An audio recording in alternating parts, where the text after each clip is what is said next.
What is up, dudes? Whoop. How y'all doing? Welcome on in. Welcome to what is essentially the finale of Golden Sun. We only have one more major dungeon to go, and then it's off to the final boss. The last stream, we managed to finally take down Dreadbeard in a slight battle of attrition. The fight was a lot more difficult than I remember it being. And as a result, I sort of got pushed into a corner quite early into the fight and had to figure out what the hell it was that I was supposed to do there. The other thing is that I need to check in the Venus Lighthouse entrance. I'm pretty sure the correct route is already set, but the Bobby Lighthouse has two distinct routes based on the tile set that lights up.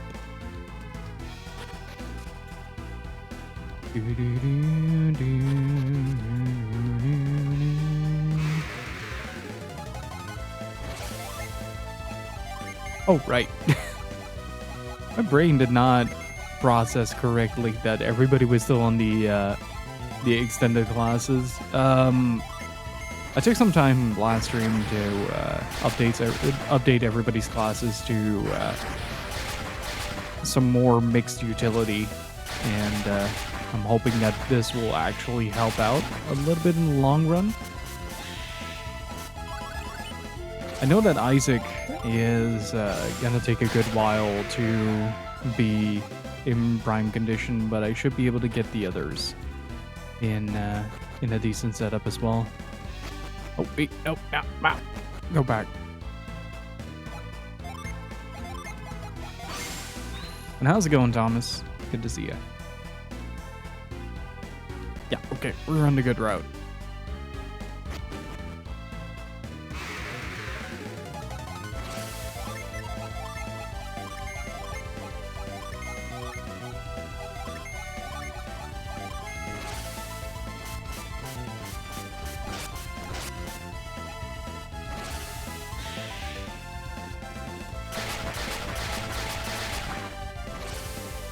One of the things I do find really funny is that in terms of raw firepower, most classes benefit more from their 6th gen configuration rather than what we have right now.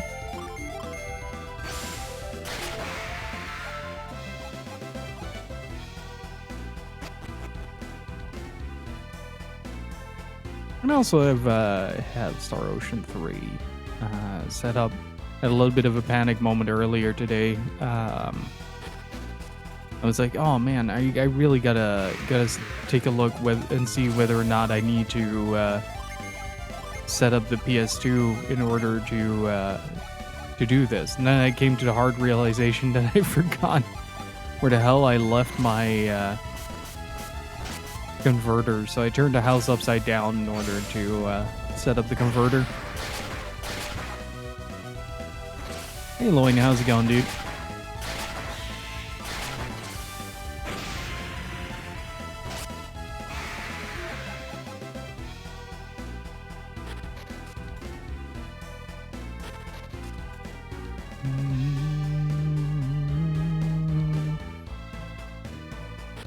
Or lurk. Thank you for the lurk, Flame. How's it going? Also, oh, it's a bit early in the stream. I'll give you a shout out later as well. Please do go follow Flame Maze. The bot isn't up. That's what I forgot. Hang on. I gotcha. And this PC is starting to get slow. Jesus Christ. Still booting up?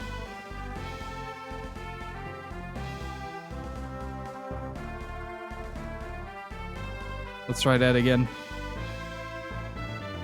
There you go. I see you've also started the fight for democracy. There was something with the obelisk.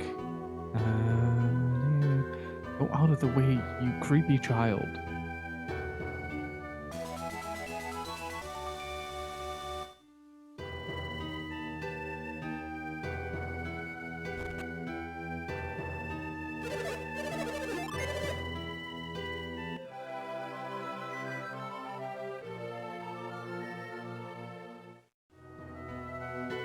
Oh, Thomas, if you're up for it, I have an idea for a little box project for the Unicorn Overlord card game.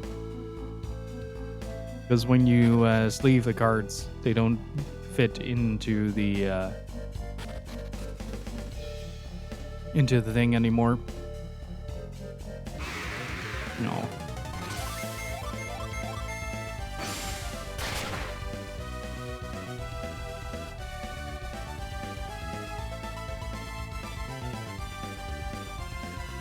Worf is deep asleep.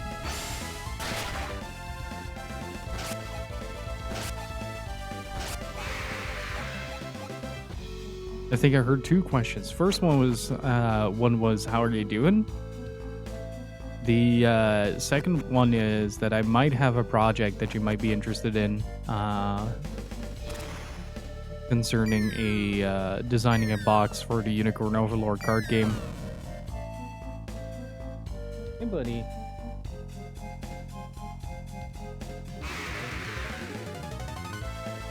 Hey, Nova Odin, how's it going? Yeah, I had the same thing. A lot of people were comparing it to Ogre Battle, and I was like, yeah, maybe on the overworld map, but like the actual fighting is much more akin to Dragon Force.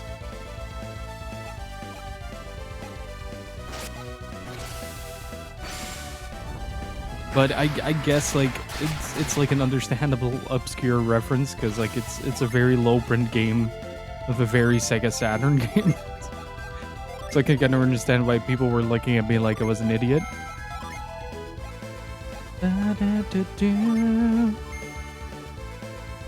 Yeah, to an extent. You have leader abilities in Dragon Force. Dragon Force is basically it's a grand strategy game where most of your abilities come from the individual leaders.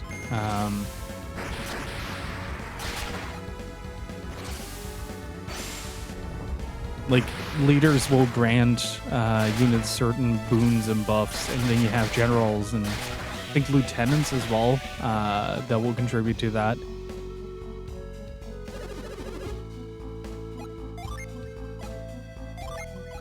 We should play it on stream. I think you'll really like it. It's a really freaking good Saturn game. It's also a very impressive Saturn game. Did you just fart, buddy? I'm in danger, chat.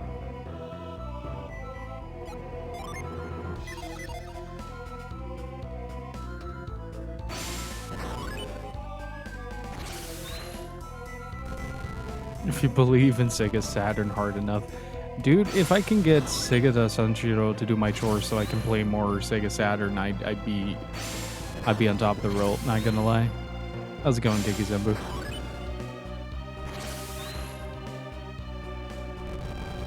It's such a shame that Sega Saturn as a game library is so inaccessible due to the overall costs, especially if you're an RPG fan.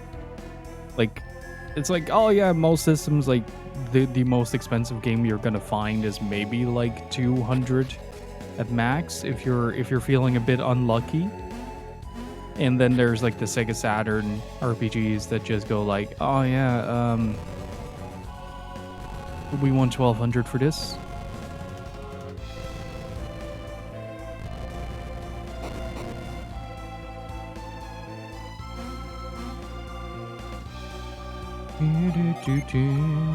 I love the application of overworld synergy in this game. Like, it makes magic so much more than a tool in combat. And it makes it feel much more a part of the world.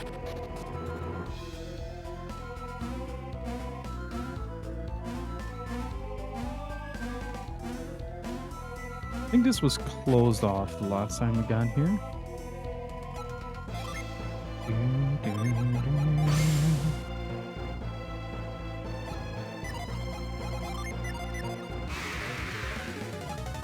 Yeah, I'll draw up some ideas and then hit you up with it. See if we can make that work.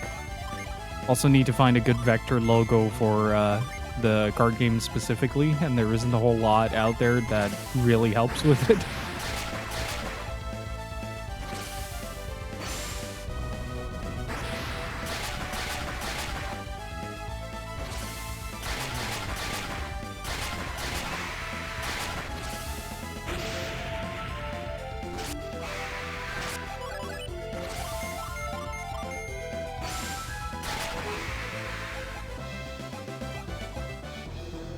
That's a good amount of experience.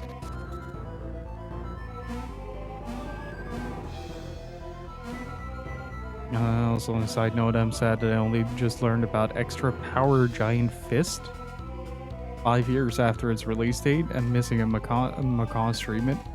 Okay, Extra Power Giant Fist.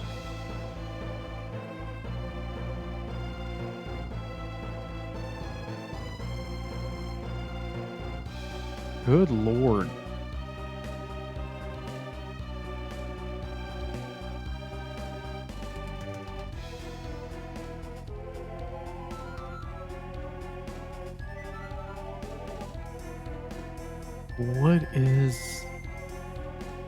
What is this? This looks like Shaman King on crack.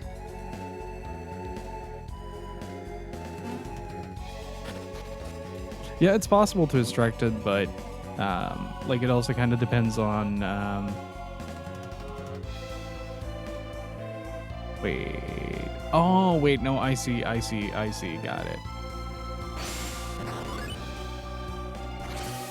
It's like Alter Beast, but Shaman King. Just skip straight to the tournament arc.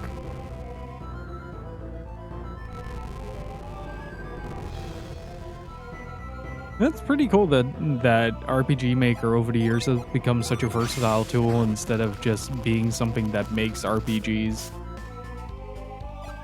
as the name would imply.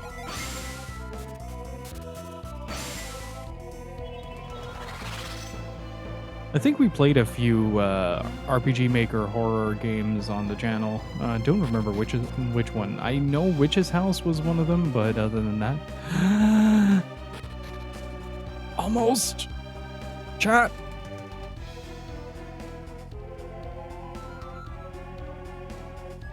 I'm cranking the volume, and there's nothing you can do about it.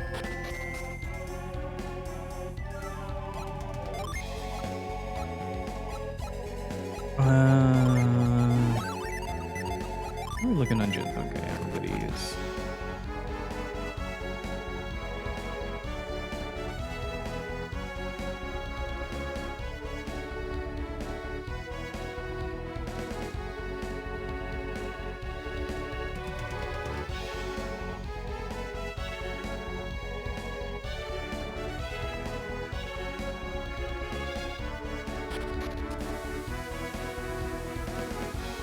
Okay, and this is going to be the rest of the stream for a while. Which monster dropped the... what was it? The Kikumanji? Ivan's weapon.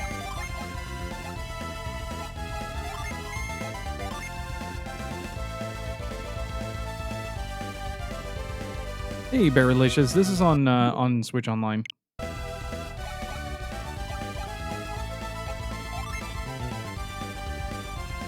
That's the one. Let's see if we can get that. Fenrir's are later in the dungeon, if I remember correctly. But it is completely unaltered from the GBA release.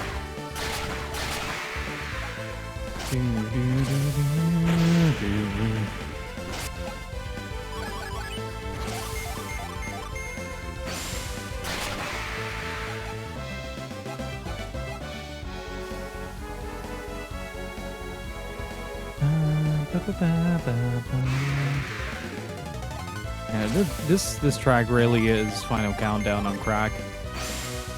It's beautiful. Love it. Thank you, Sakuraba, for making it. There it is. Woof.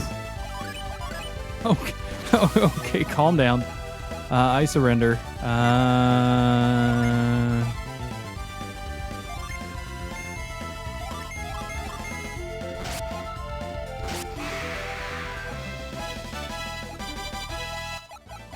I've been considering buying the second game. What level? Hang on. When does Garrett learn Pure Ply? Golden Sun Pure Ply.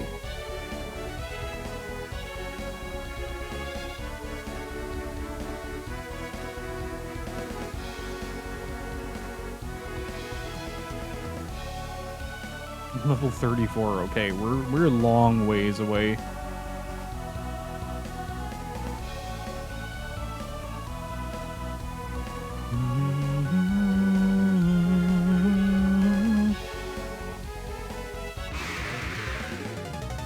Sorry, this really is Final Countdown on crack.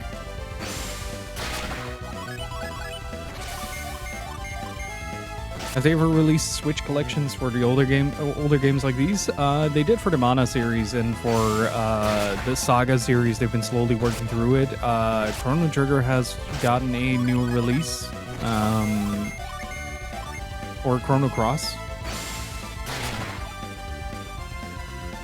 So that's basically about it.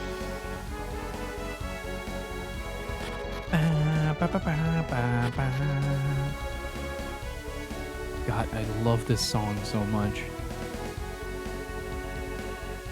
There was something just so incredibly grand about the way that this song sounds.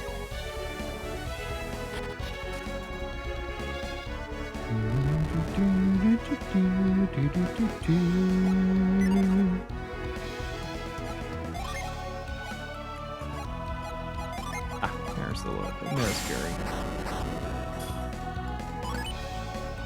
Finally had the chance to play Minstrel Song after not getting the chance for ages.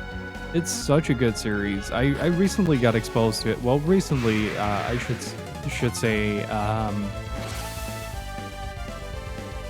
a few years ago, I got exposed to Saga Frontier, and ever since then, I've been really, really into the franchise. Because I didn't really understand it at first. Like, I didn't really understand what the game was all about until I played Frontier and started really messing around with all the systems. I was like, oh, I get it now. I have not, no. Like I said, like, Saga Frontier is pretty much the only one that I played to completion.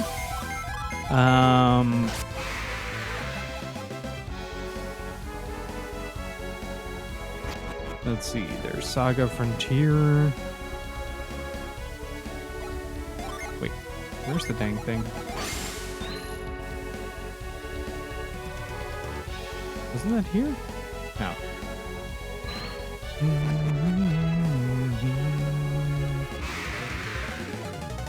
Ah, there he is. Okay, how lucky are we, chat? How lucky are we?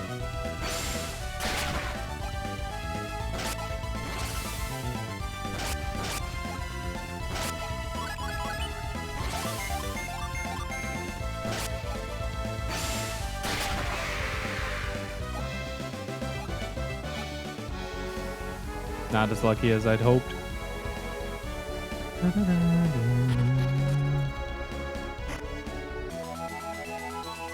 The Thunder Crown. What does the Thunder Crown do? Are we gonna make him fully cursed? Does that replace the... It doesn't matter. Oh man, this is turning into a character, isn't it? I have never seen Garrett be this funky. Certainly something.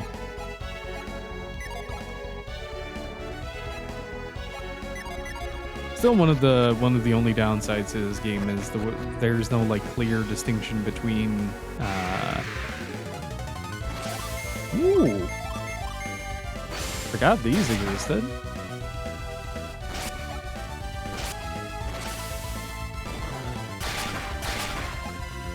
Flame on.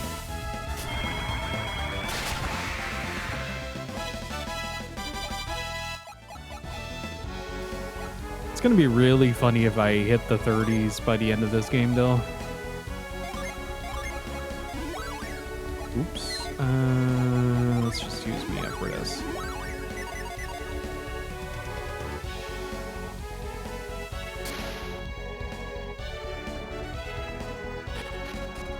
Wasn't there also one in the first one?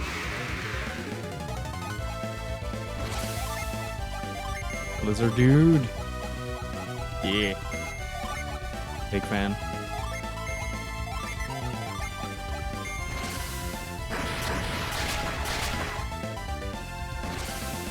I mean, Saga has always been kind of out there in terms of mechanics, and it's intentional as well. That's one of the things I really like about it. It's just like how intent it is to kind of circumvent common conventions within the RPG genre at the time.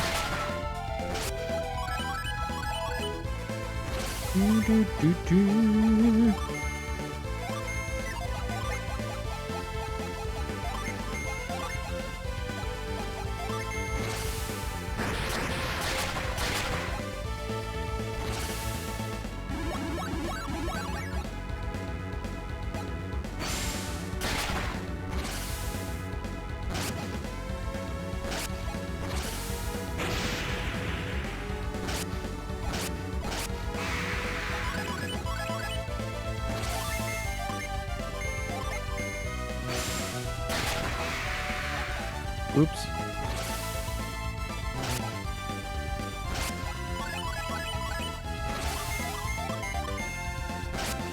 Look, that there's an ultimate battle robot just named Simon. He sounds like a good friend already.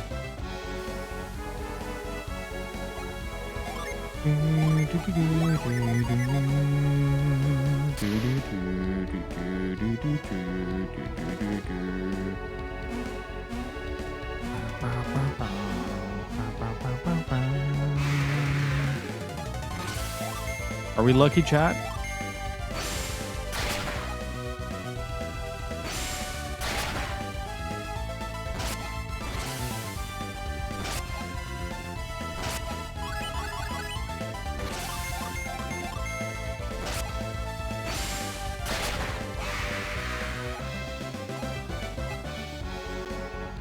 Okay, that's attempt number 2. Oh, right. That was it.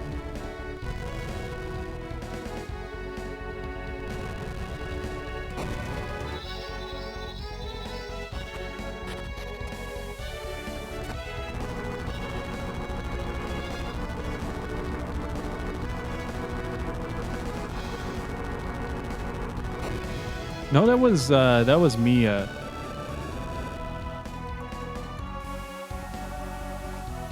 Mia was kind of the problem child in that fight. Oh, jeez.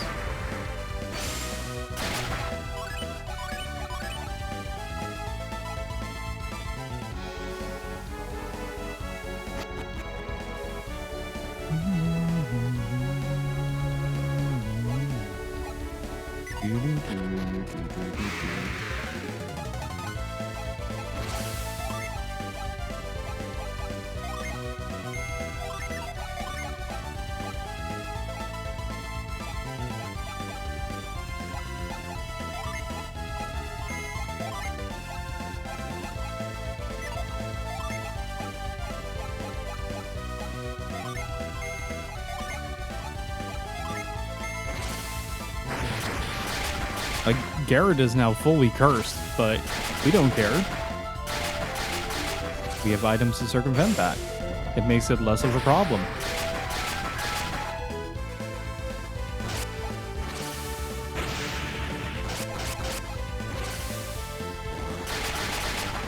Oof.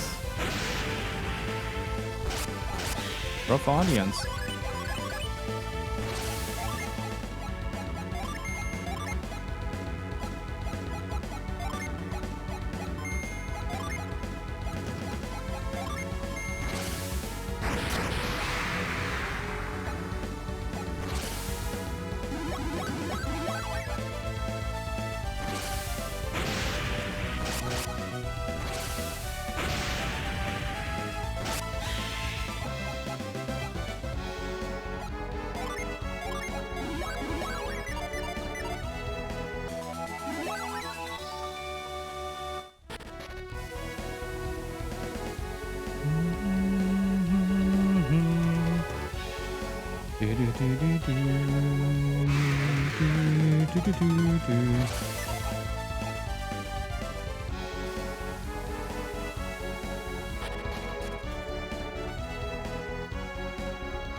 Man, I'm enjoying the music here so much. So chat, should I treat myself to a copy of Golden Sun: The Lost Age? Because I have been eyeballing it for ever since we started this playthrough.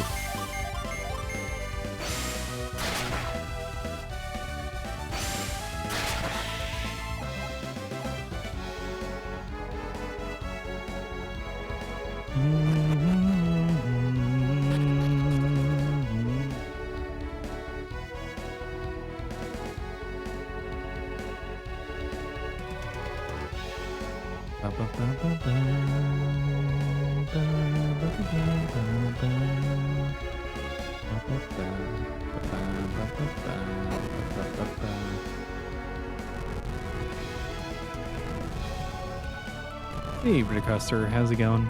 Yeah, we did the super boss last stream and cleaned up some bosses.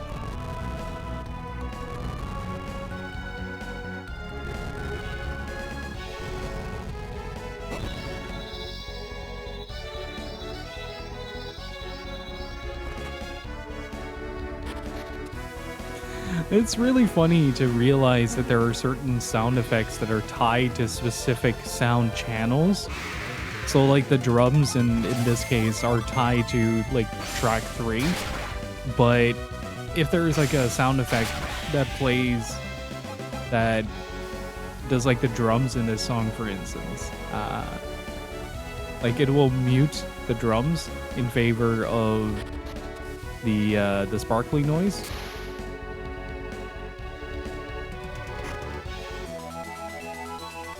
Ooh, dragon skills. I think that actually might be... And remove. Oh, right. Yeah. Yeah. Let's equip that.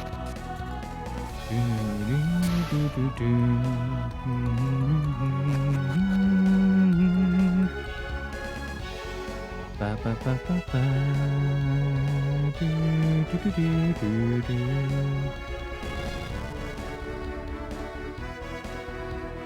Enjoy your food.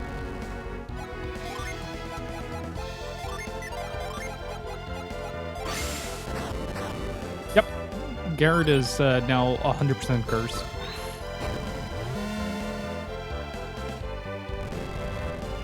And he doesn't give a shit.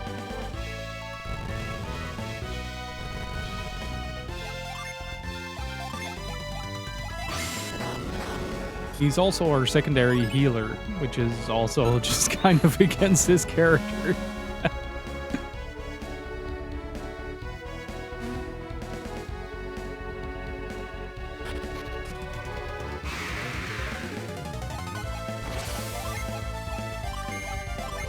I think I'm gonna try to grab Ivan's weapon as well while we're at it. It should be fine, given that Mia is already like pretty decked out as well. It's really funny, like, attacking with this party configuration is substantially more damaging than hitting them with, like, apocalyptic blazes of fire. It's kind of nutty.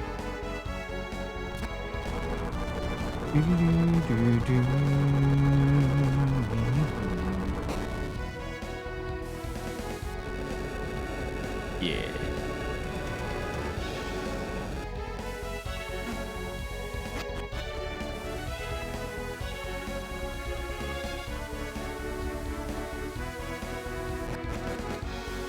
Still have to find a few items though. Whoa, okay, yeah, that's, uh-oh. This could be bad. Please don't blow up again. Thank you.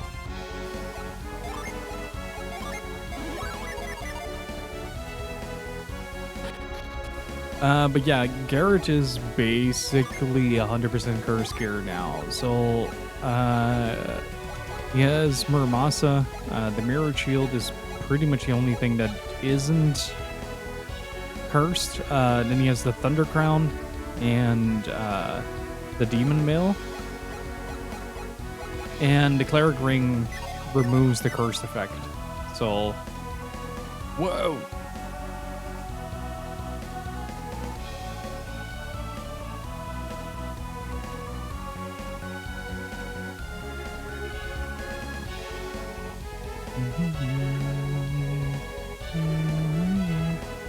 Oh, I think I need to change the flow of this, if I'm not mistaken.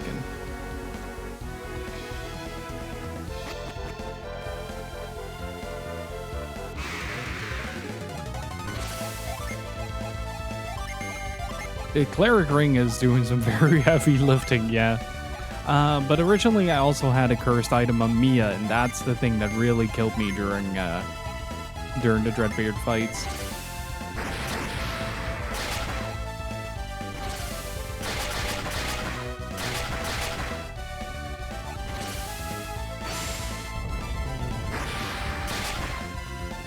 And it's only a few more days until freaking Dragon's Dogma. It's also a few more weeks until the 10th anniversary of this channel. Good lord. I do have a cool playthrough planned though. We're gonna be playing East Origin to celebrate the 10th anniversary. I wonder. Huh. Would have been cool.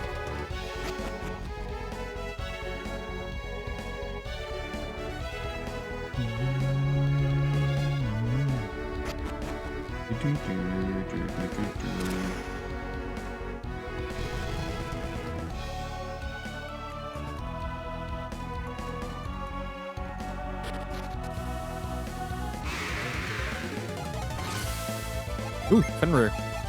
Nice. We want Fenrirs. As many as possible. So this is number 3, 4? They're not really super strong, but...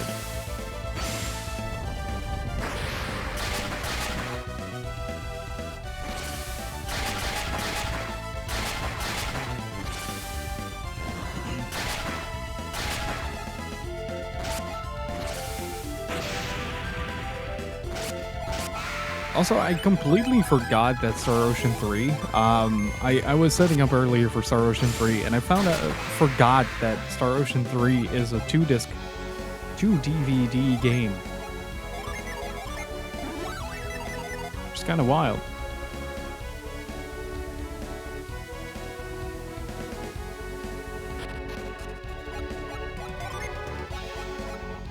I just realized I have like one more slot.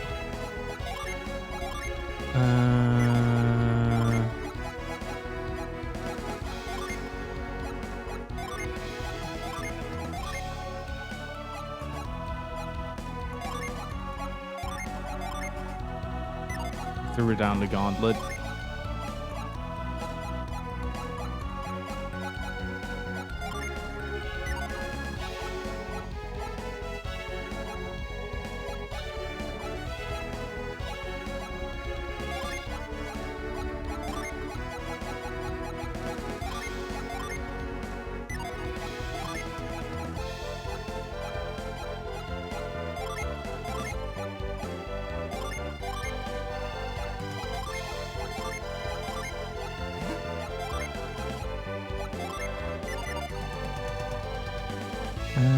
If I'm not mistaken, if I re-enter...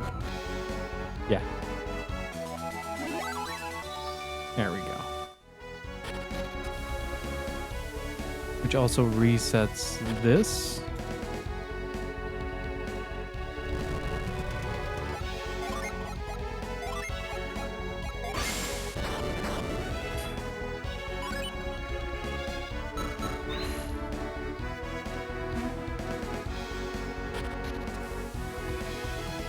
started to notice that I haven't been drinking enough during streams.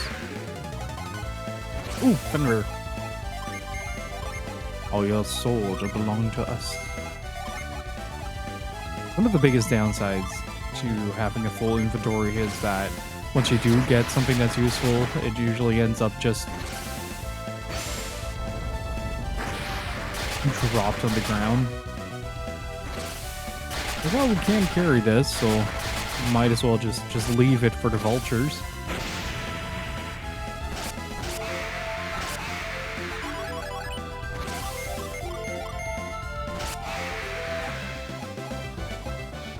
Still not. Such a good track, isn't it, Loin?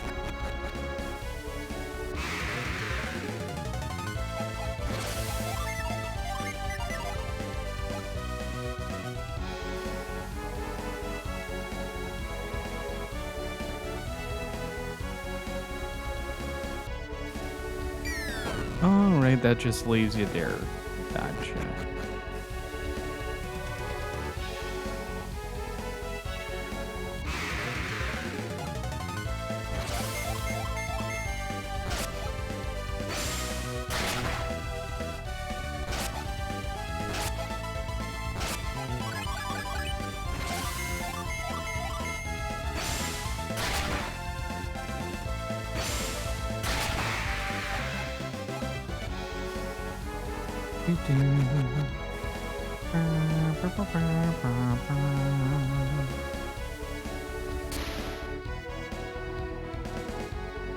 Alright, that leads here. I think I didn't check the other side.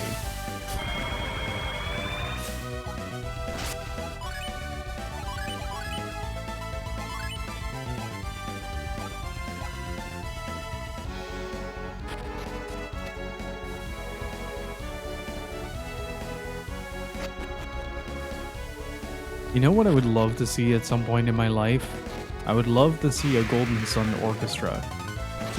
Or just any orchestra doing the Sakuraba greatest hits. So like all of Golden Sun and its sequel and a few tracks from Tales of Symphonia and the Tales of series in general. The entire Valkyrie Mobile soundtrack. Also very good.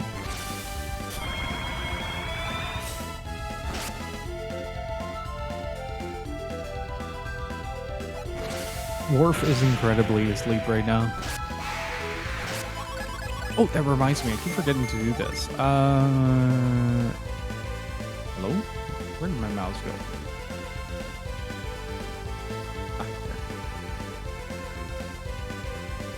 I think it was channel points, manage rewards. All of the 45 requests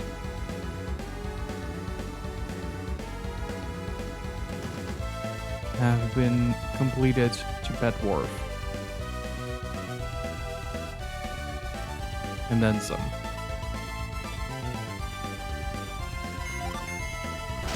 The Wharf has a habit of sleeping next to the mats we put down. So we have like, he doesn't really like sleeping on like big pillows because he doesn't quite get it. But he definitely likes sleeping on like little mats and blankets and stuff like that. But he has a habit of laying right next to it. Like my dude.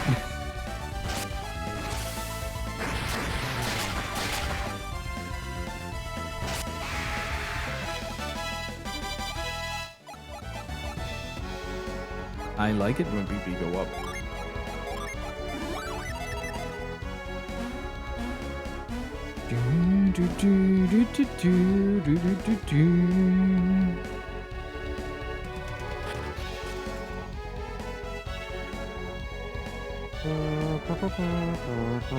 I might have to do a town run at some point though.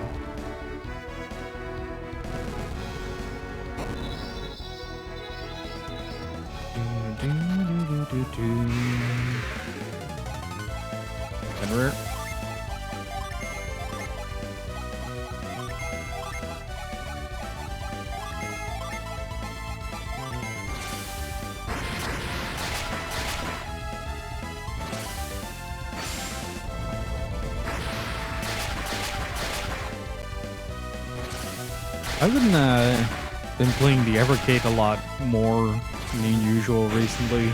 Should probably stream a few games off of it. It's quite a neat device.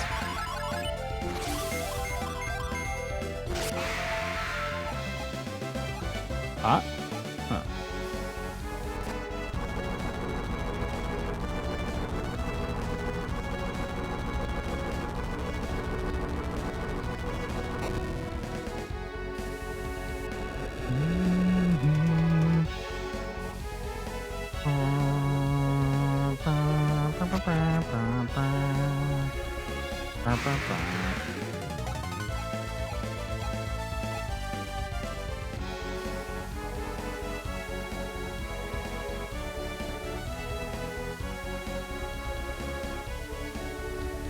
Like, you know, when soundtracks weren't as readily available as they are today, like the best thing you could do was just plug in a set of earphones on your GBA and just let the soundtrack, part of the soundtrack that you really enjoy, just ring. I used to do that a lot with the Venus Lighthouse. Just lay down in bed and fall asleep to this tune.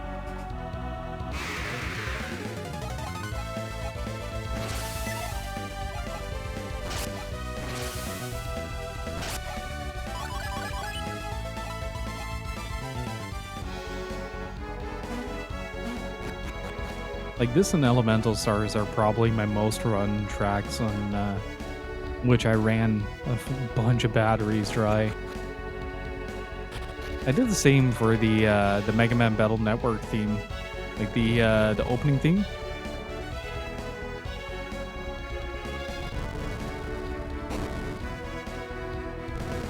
The do do do do do do do do do do do do. It's really freaking good. It's a shame that it doesn't loop though. Like it's one of those few themes that doesn't really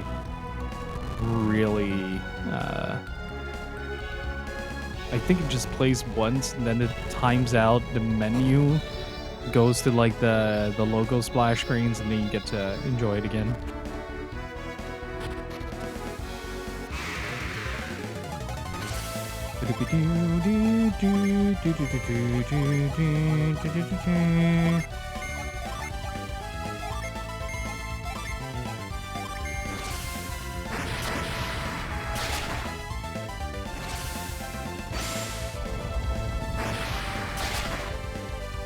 Oh, the HP on Isaac, by the way.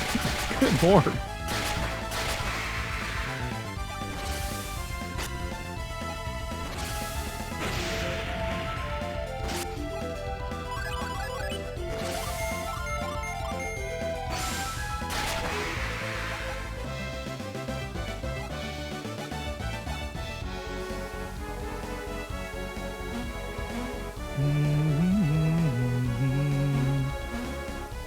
Hey, Kazanon, how's it going, my dude?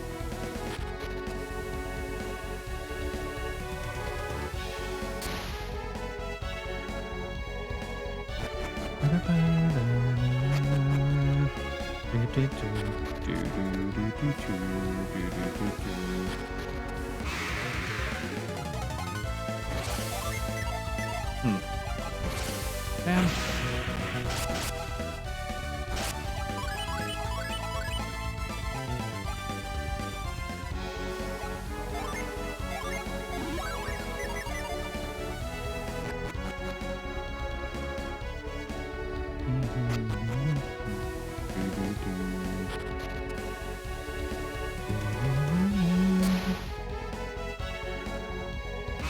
Are the suns golden? Hella golden.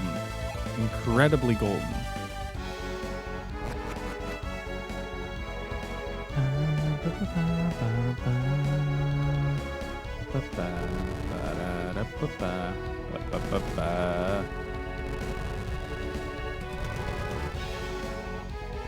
Also, quick shout outs to Kazuno, and gotta shout out my boy Flame Haze again.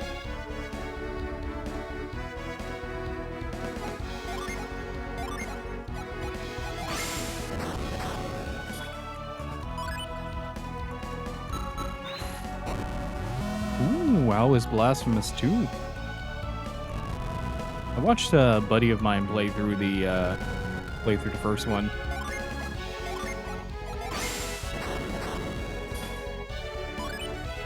You finished it, nice.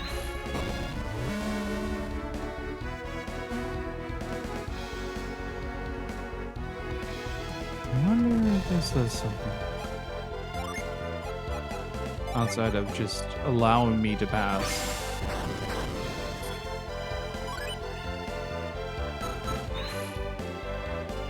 That just allows me to pass. Okay, fair enough.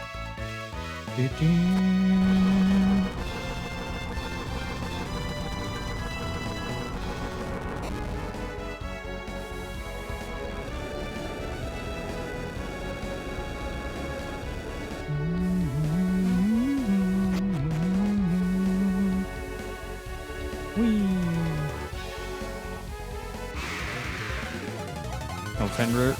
No buy. Damn it.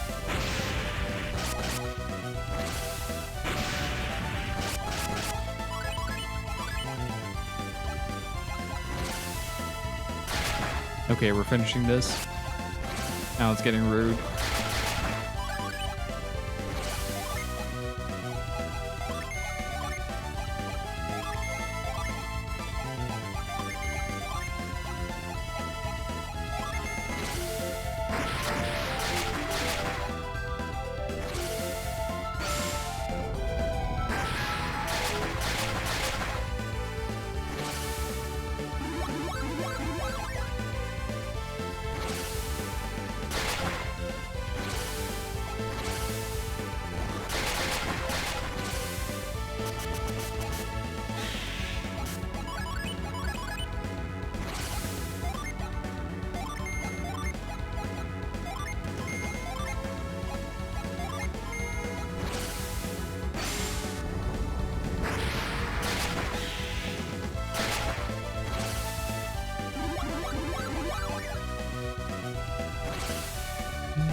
Oh, jeez.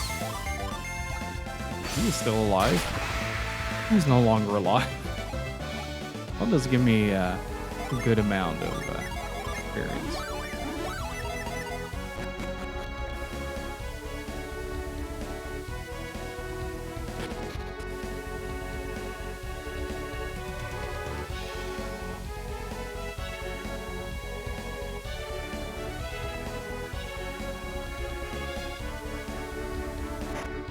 There it is. There it is. It is time to make our boy incredibly stupid. Look at that attack increase.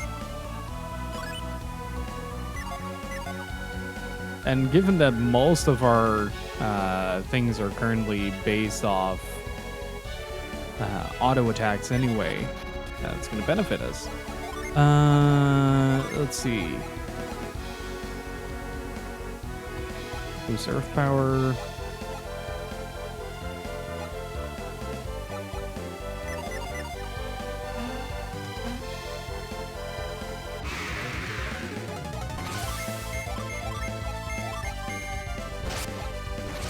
There it is. How much?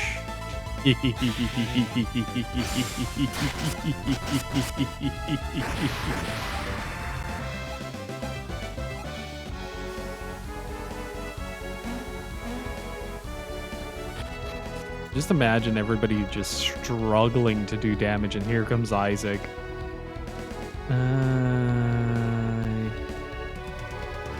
Place that one over here.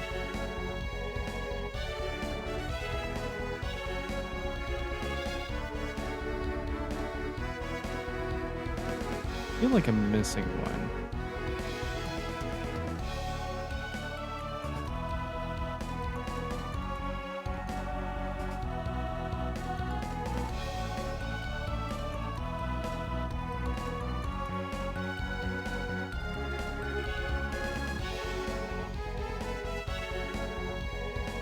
I've never played Lunar, so can't really make the comparison.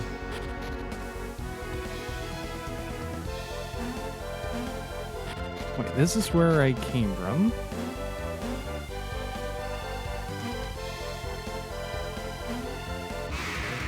Hey, Karn, how's it going?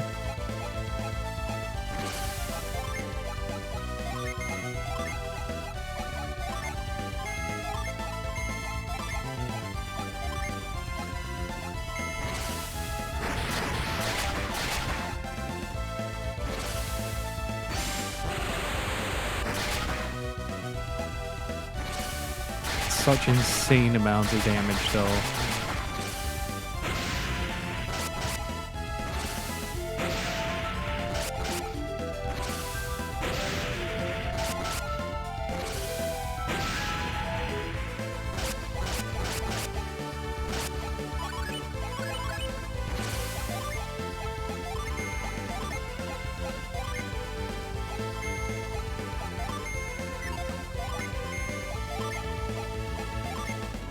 In theory, he should proc every single turn now. Isaac, almost every single turn. Okay, so Ivan, Isaac, Mia, Garrett. Gotcha.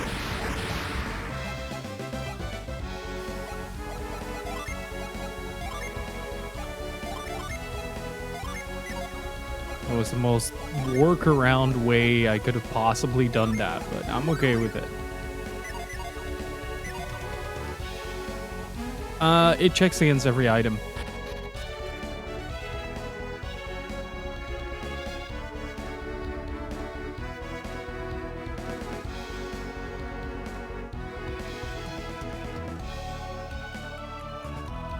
That one over here, then...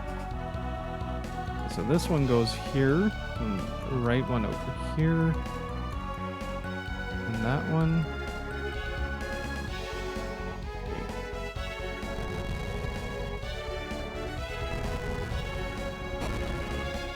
It adds a nice touch to it, and it also feels really rewarding if you strategize around it.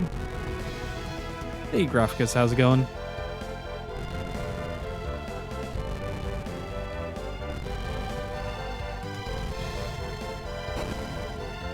And hey, Ragefat, how's it going? And I really love this this series to death. It's one of my favorite gaming franchises of all time. It's even the third one is really freaking good, despite people kind of slamming on it.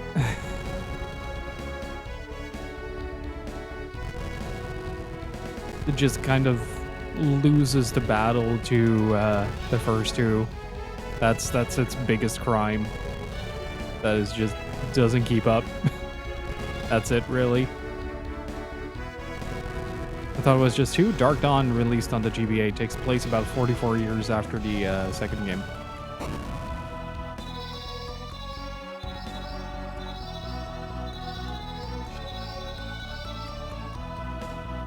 So you hear when the twinkle is tracking on the track, you hear that the drums are stopping. That's because the sound effect occupies the same sound channel as the drums. It's not a single track or anything.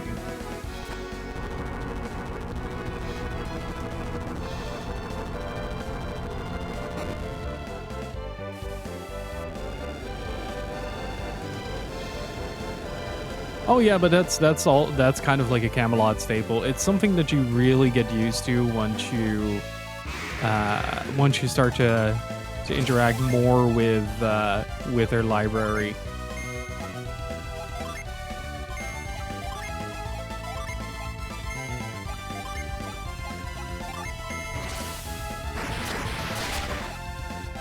I'd love to hear your findings if you do decide to replay Dark Dawn.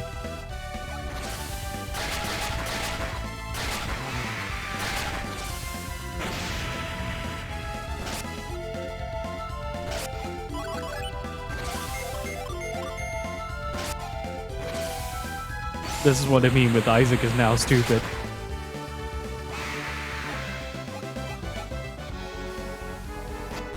But yeah, it's just something that Camelot does a lot. They have a sort of like reactionary trope to everything. Also comes in the form of like the little smiley faces that you see scattered throughout the game.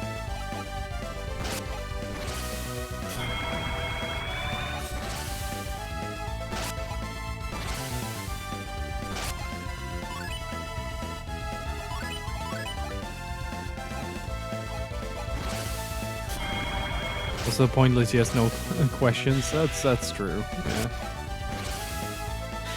Oh, please cast it on Garrett again. Would be really funny to see the anti-curse item interact with an actual curse.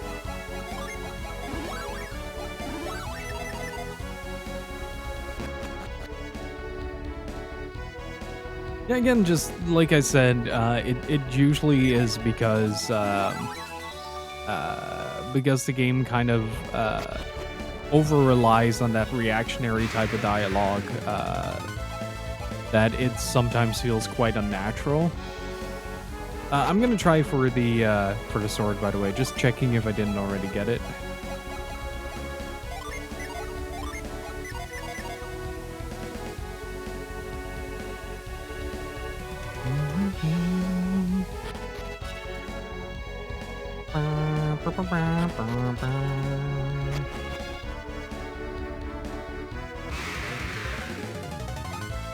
Ooh, double chances. What are the odds?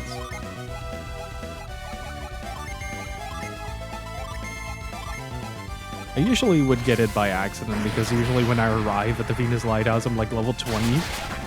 I'm like, oh my god, I am so weak right now. I'm just a wee little boy on a wee little quest to save the world.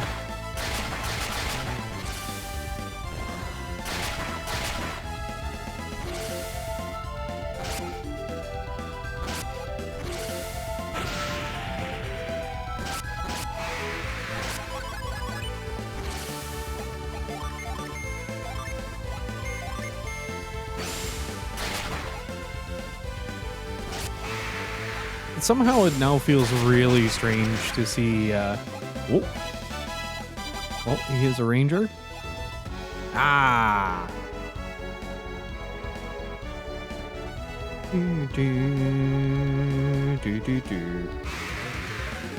But yeah, the whole yes-no thing is also very present in titles like Shining the Holy Ark. Like, it actually, when I think about it, it's very prevalent in Shining the Holy Ark. To a point where it's almost comedical. Like, then again, like, Shining the Holy Ark as a whole is kind of stupid when you think about it, just as a game.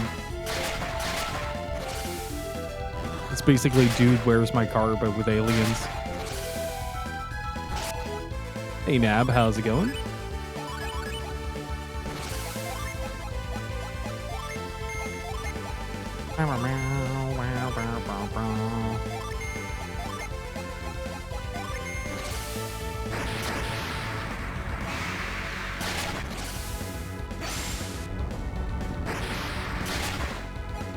Yeah, basically, it's about these spirits that start to inhabit people because they can't survive. They basically, a bunch of aliens die in a UFO crash, and they decide, like, oh, we're not gonna die, we are gonna become spirits instead.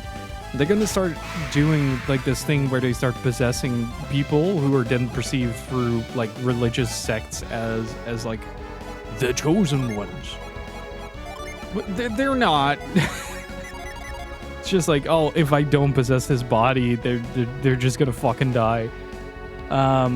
So like the bad aliens pick people with in positions of power, and the good aliens pick people that are like on the verge of dying. And when you start the game, you basically get an entire mine on your head, and you just flat out die if it isn't for the aliens. Then you go on a really long quest to find a specific item, which turns out to be the ignition key for the UFO so they can fuck off back to space. Meanwhile, there's this whole religion that is based around the aliens, and they are sort of perceived as the holy spirits, and there's like a holy crusade going on, and a tyrannical ruler at the same time is trying to take over the land. And meanwhile, you're just like, oh, dude, where's my car key? It's really funny. And hey, Felly, how's it going? You get almost these guys. No, you just get flat out murdered by falling rock. It's really funny. Happens in like the first 5 minutes of the game. Just go into a mine and immediately flatline. Literally. It's still a shame that somehow the capture card caused a really weird glitch that caused sound to loop into itself. So like all the sounds were overwritten with brrrr. That's it. That's the entire game.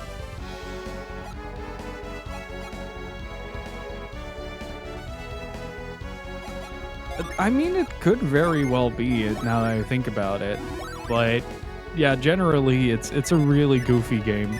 Usually, Camelot has some really outlandish concepts in their games, and then just kind of runs with it, I guess.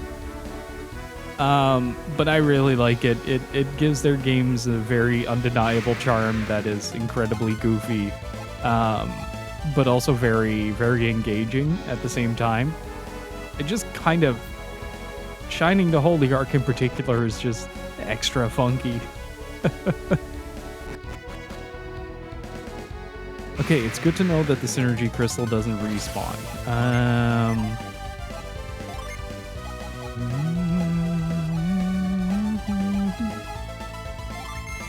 There it is.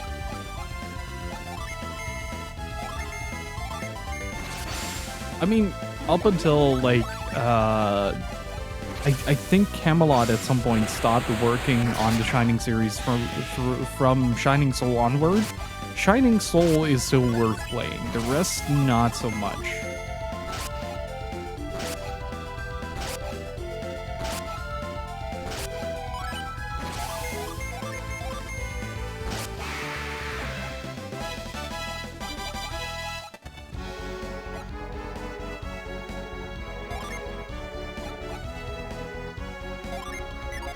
Yeah, we tried to play it on stream. Unfortunately, like I said, there's like this really weird bug that happens where the sound starts looping into itself, but that's like capture card specific or something like that. It had to do with the cable that I was using and the way that sort of started interfering with the signal.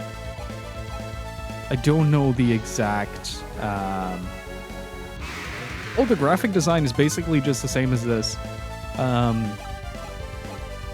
This is just more compact, so less pixels to work with, but the overall style from Shining the Holy Ark onward is kind of similar to how everything from Camelot looks in the RPG department. Okay, a single Thunder Lizard we can handle. Eat my blade.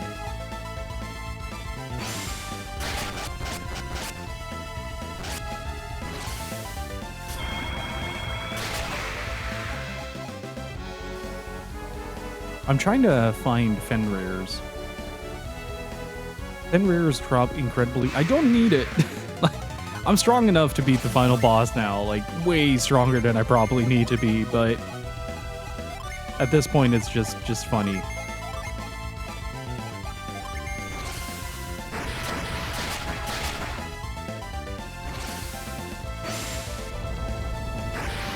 Also, you should look up the both the boss battle and the normal battle theme for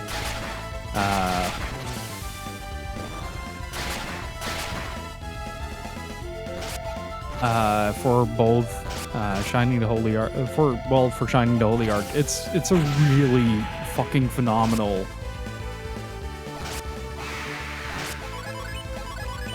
OST. Like it's Sakuraba basically going like, okay, I have a keyboard and a dream, and that dream is to shred as hard as I can. And he does. I'm working on it. That's why I'm grinding Fenrir's. I need Ivan's stupid sword so he can go stupid mode with his stupid sword.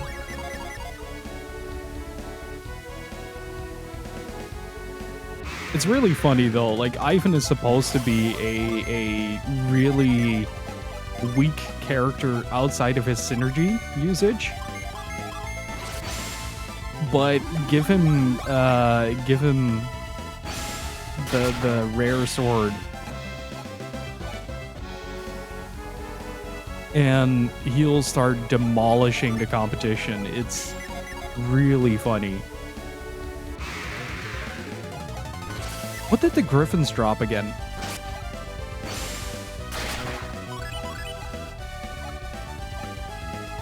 Also, we can openly talk about gear drops and stuff like that. Just don't talk about the plot. It's my job.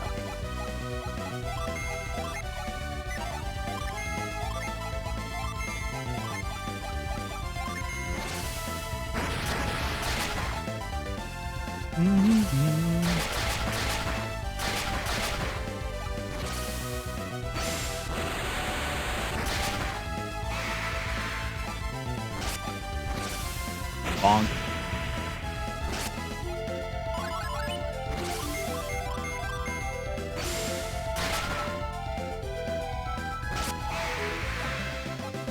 Come on.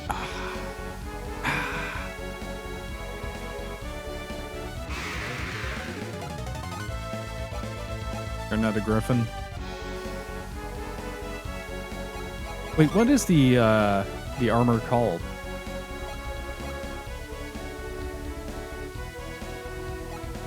Because I think I have it?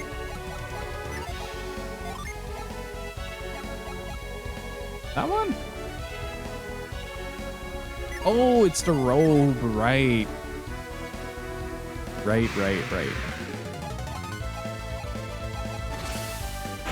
My escape rate is absolute shit. Yeah, I am... If I beat this game, I'm going to be in a very sentimental mood, and I'm probably going to pick up the sequel.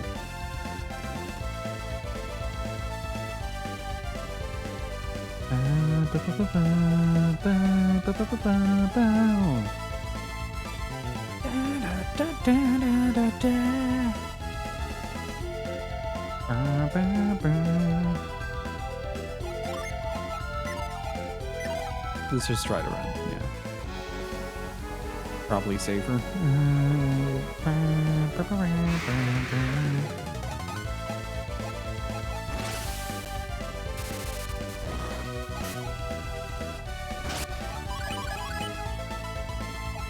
It's really funny though how you can go from a very deadly experience in the Venus Lighthouse to like, oh okay, I'm just gonna run through it, I guess.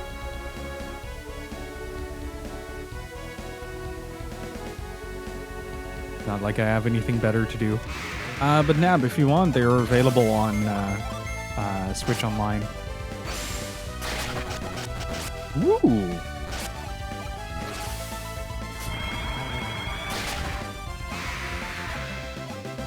I'm still kind of hoping that they'll release the third game as well in some form or way. My hope is just that, like, if enough people know of the Switch release, that more people start to kind of add to that statistic of people wanting to play Golden Sun.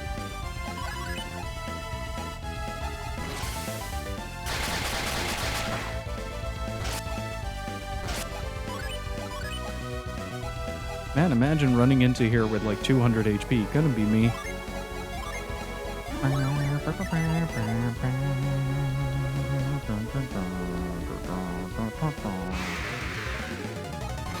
There's our boy.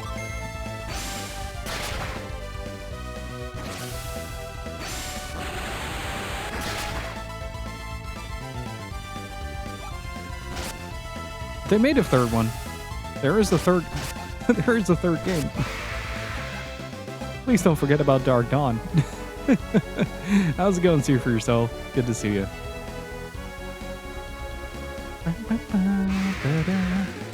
It's like, I think the best thing we can ever hope for in terms of like a modern release of Golden Sun would be a re-release of all three games in one package. I think that's the closest we're gonna get.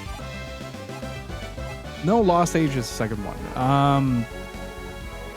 So you have Golden Sun 1, which is the first book. Then you have Golden Sun 2, which is the second book. They're both basically an extension of one and each other. I think that's the correct sentence. Boulder Beast. Don't mind me. I'm just gonna strike you where you stand.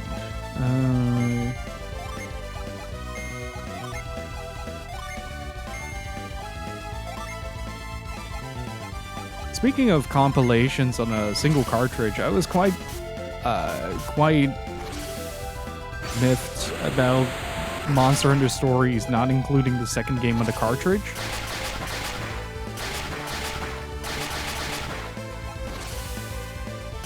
Oh, that sounds like Camelot.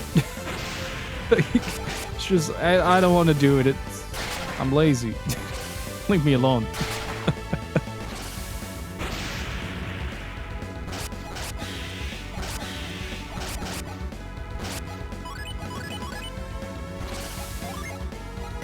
That said, they should definitely make more games than just Mario.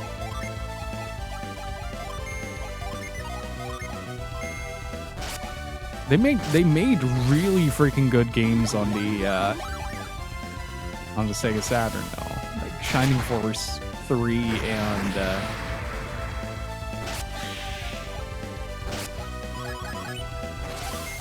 Shining the Holy Ark and Shining Wisdom, I guess, are pretty goddamn good RPGs.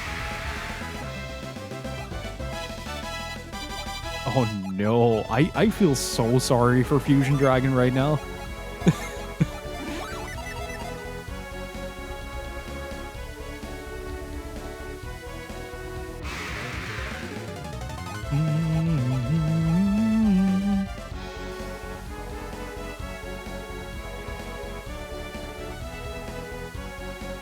I was about to say Mother 3 is a thing, right? Like, that exists? It's a GBA game, if I recall correctly?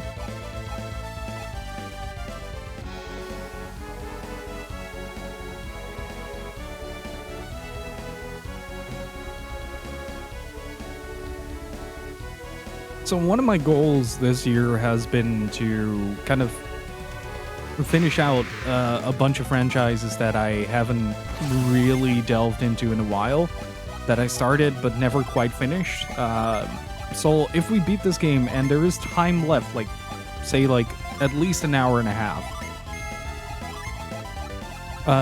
we'll start to we'll make a start in Star Ocean 3.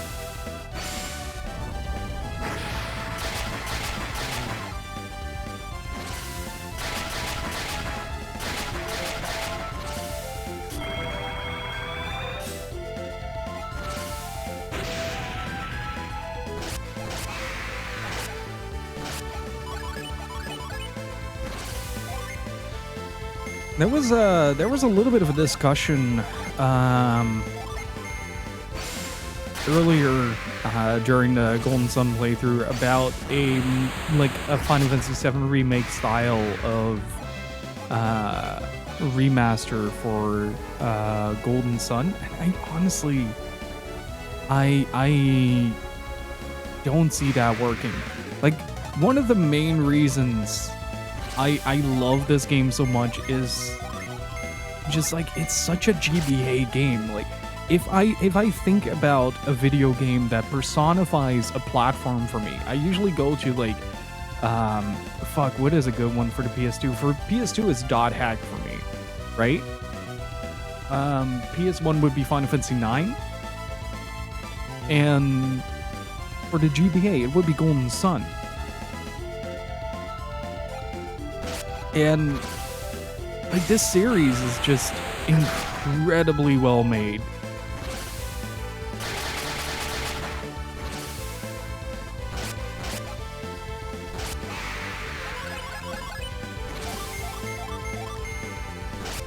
And I'm honestly a little intimidated to start the Lost Age.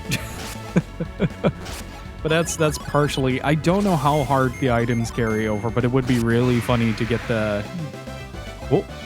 Ah. That's too bad. I'm gonna give it a few more tries. Like it's the same with like the original Battle Network. Like it's one of those games that you just associate with a platform like the GBA. Like it's not necessarily because like it is maybe the best game on the system or something like that. For me, Golden Sun is, but like everybody's gonna have a different answer as to what defines a system for them. Like what is that one game that makes you go like, if I need to tell somebody PlayStation 2, that game.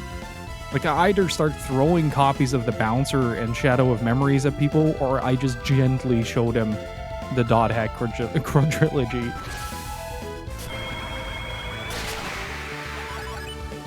Yeah, exactly. Like such a remake wouldn't really work. I feel like you'd want to kind of like make like one of those retro style those PlayStation 1 style RPGs out of this. I think that would work.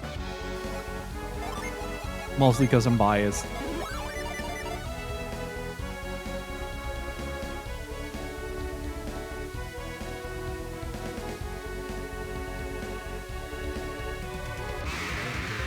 But it's the same, like, it's the same deal when it comes to Hotel Dusk and Last Window. Like, those are such Nintendo DS games that it's kind of hard to say, like, okay, there's something more DS than Hotel Dusk. Like, if I think DS, my mind automatically goes like, oh yeah, Hotel Dusk is a very good video game.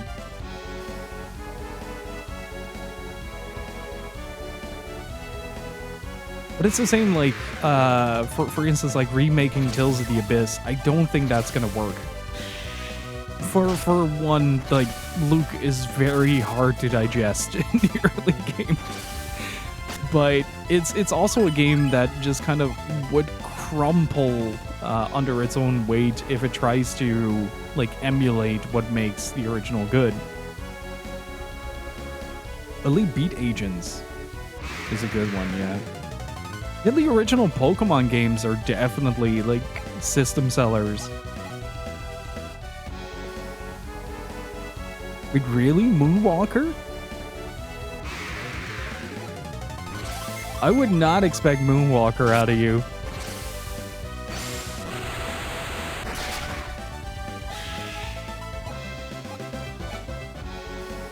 I knew you were into kind of masochistic platformers, but man.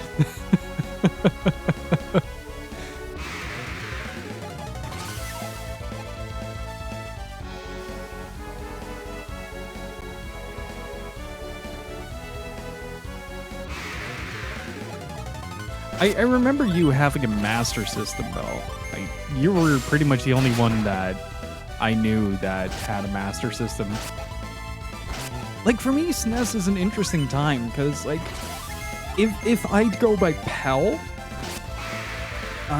if I go by PAL consensus, right? Like, if I just look at, like, what if I just had access to PAL games? Let me take a quick look, because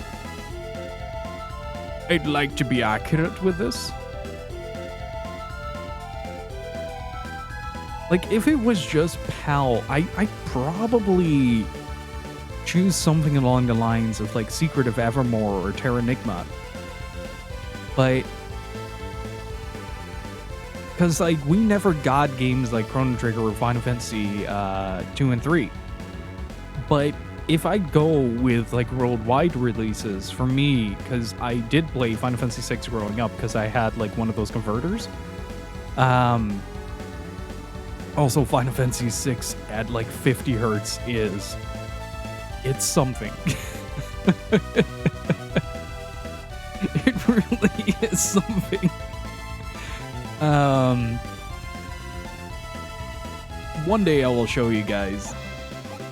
But, like, as part of that, I never played Lufia because I couldn't stand. We got Rise of Sinestrals as just Lufia 1, So we never really had that, had to deal with like we never had the first game. But they went as far as to localize it so utterly completely that the only version that we can get in Europe is either Dutch, French, or German.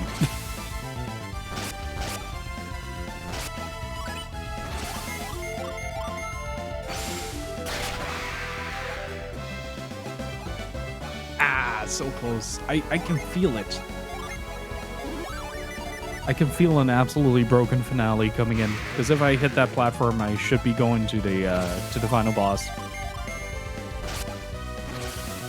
mean, localization is expensive. It is, but like to fully translate a game like Lufia, which is pretty text heavy, to Dutch is a bizarre power move, because like at the time,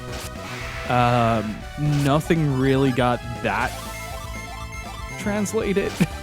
It was pretty hardcore. They were really into that shit.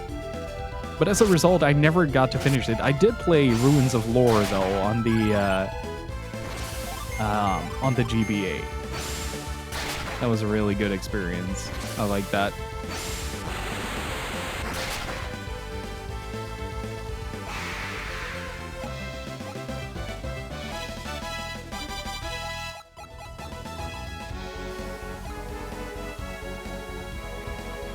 Got so many anime games on SNES, I'm kind of jealous. I think they also got like the first anime adaptation of Saint Seiya.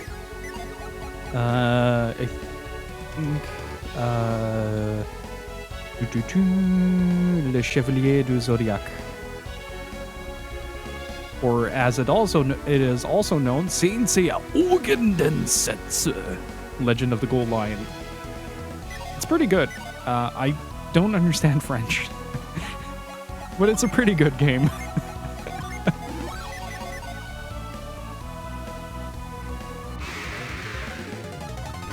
But yeah, for me it's really interesting.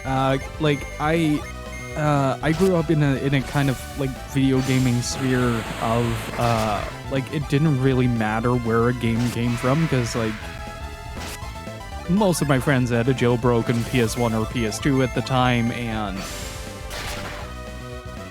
like anything beyond that, it's just, you know. But yeah, it's kind of weird because we had to deal with like small area localizations as well, like especially with German games, because they also had a very different licensing market. Like you had to rating board. Sorry. They had some very different ways to approach rating video games, to the point where things like Contra got completely relocalized to Probotector.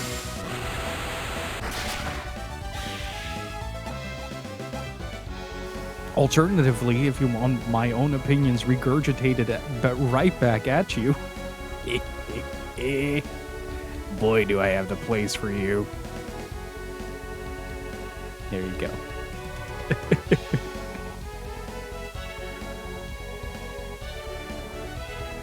Yeah, that was a huge market up until like the PlayStation 3. Basically every electronic shop here did that as well.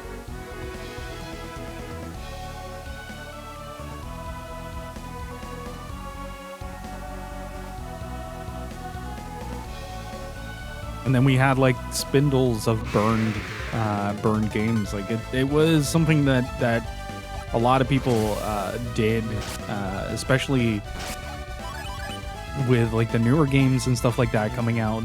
They would just be like, oh yeah, but you know.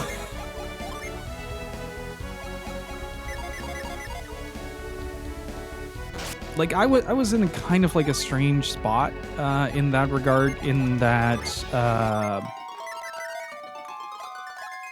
I received a lot of hand-me-downs from pretty much everyone in my family. So like whenever like a lot of like aunts and uncles on my dad's side would Like, be like, oh, there's a new video game system. I'm gonna buy that for my kid. And whenever they'd be like, oh, there's a new system. Here, Gil, you take the old one. You like video games, right? And I just ended up with a cupboard full of video games. And back then, I used to go to like flea markets every weekend because me and my dad had that as sort of like a common hobby. I will never ever find the Jurassic Park theme park thing, the toy of like the entire Jurassic Park thing. That entire line, I got that for like $5 or something like that. I still think about that a lot when I think about inflation. Just back in my day, I could get a Jurassic Park toy set for like $5.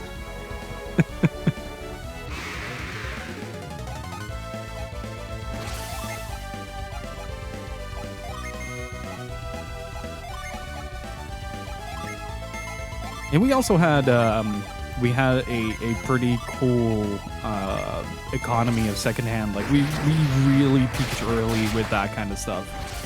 It wasn't like UK levels where they had CEX pop up relatively early to kind of corner that market.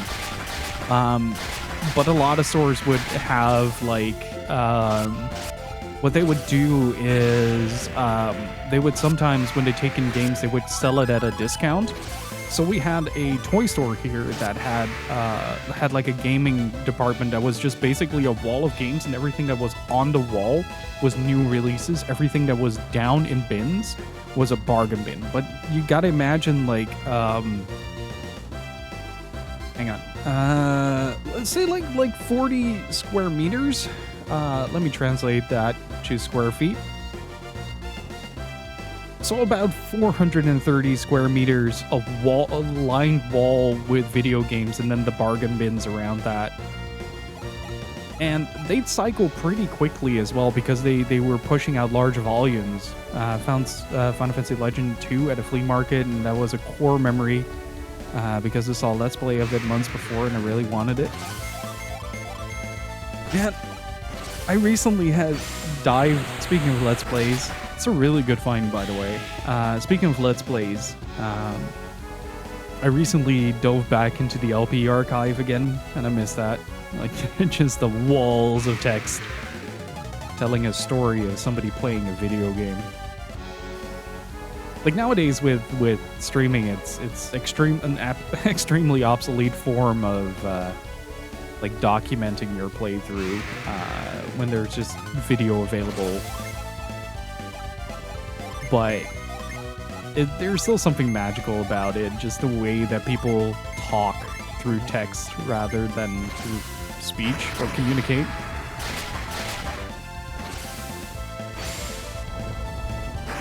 There was this cool trading shop where it could get stuff cheap. Speaking of Saga 2, by the way, or Final Fantasy Legend 2, I recently spotted a copy of it in the wild, and I'm also tempted to pick it up.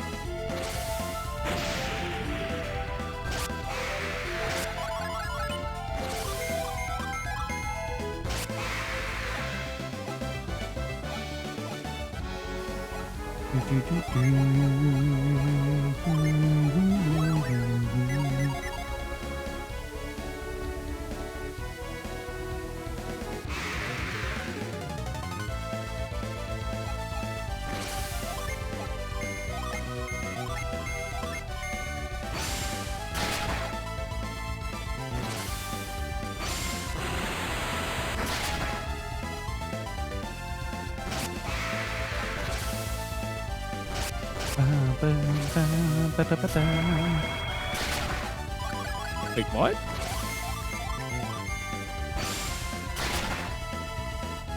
Did Garrett just switch targets?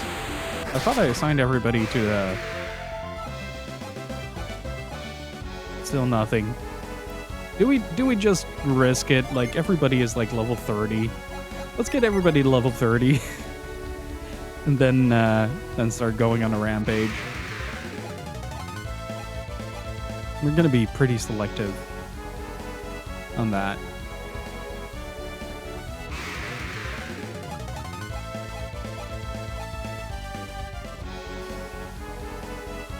There's one thing I remember doing as well, doing a lot as well, is that I used to like back in the day when the Visual Boy Advance was like new, right? When it was a brand new out of the box emulator that could play GBA games, Game Boy games, and Game Boy Color games on your computer. Mind blowing stuff. I used to have like a stack of floppies just to hold my save files. Just so whenever I was at friends, I could just pop it in and just continue where I left off. Sonic Slash.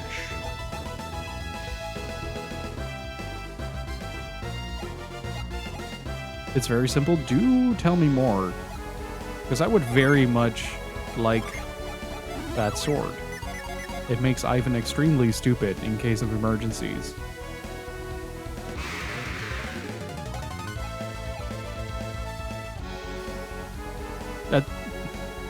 I thought you had the answer for me.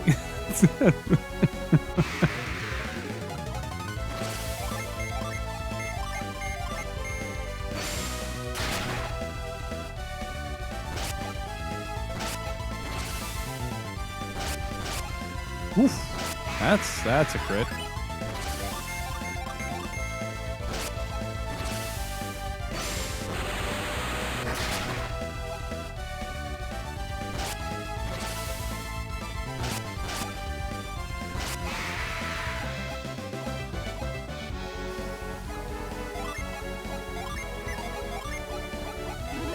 Big chompus.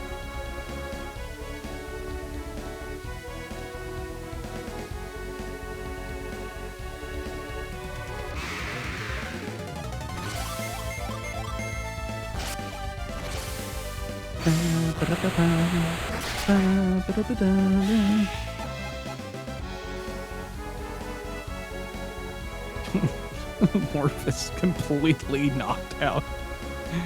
Good lord. Still breathing, buddy. He is still breathing. Ooh.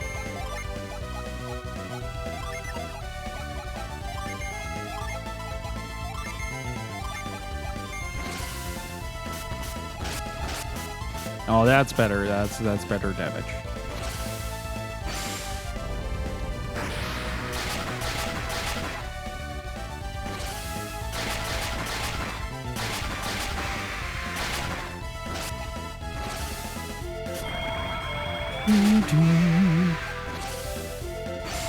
Oh, Mother Gaia. Jeez. That is quite potent.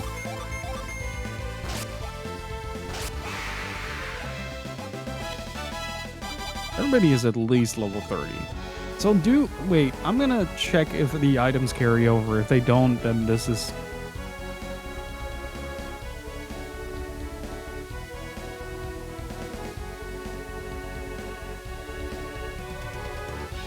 Shit. They do. I need Ivan to arrive completely stupid in the second game.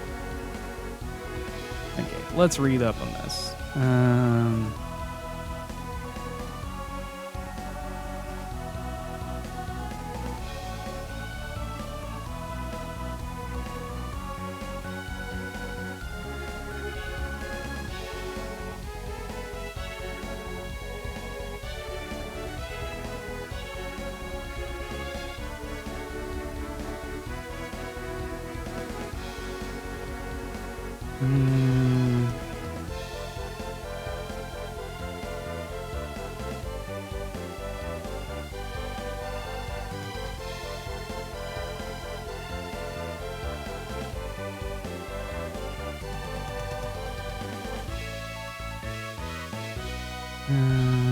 Without using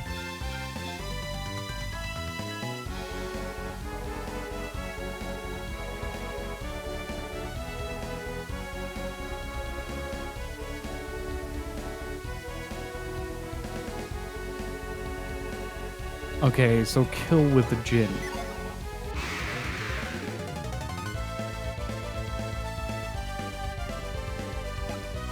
Okay, let's try that. Let's try that.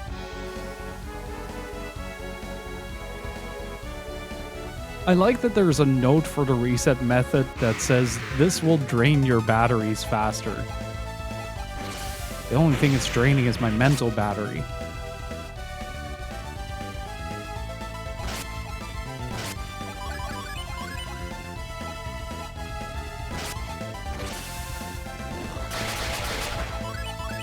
So, like, I fully intended to, I fully intended to, finish this game today and then start Star Ocean, but, it's starting to look like RNG is not in my favor. Although... Oof. Okay, yeah, that's fine. I should have an attacking.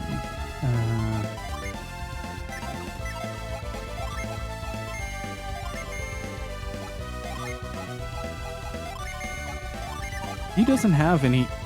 Yeah, okay, fair.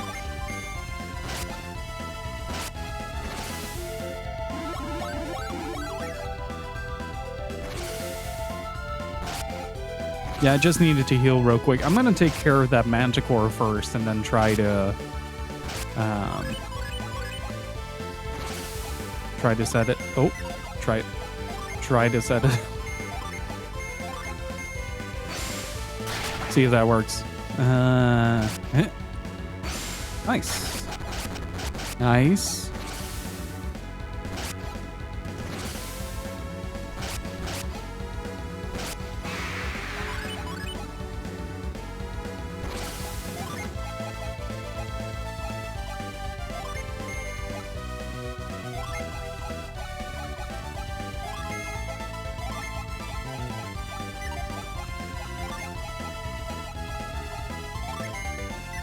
Oh, wait.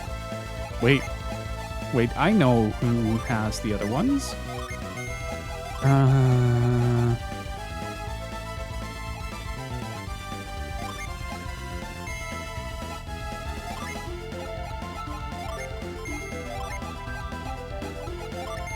I still think it's bizarre that Garrett has... Okay. That works.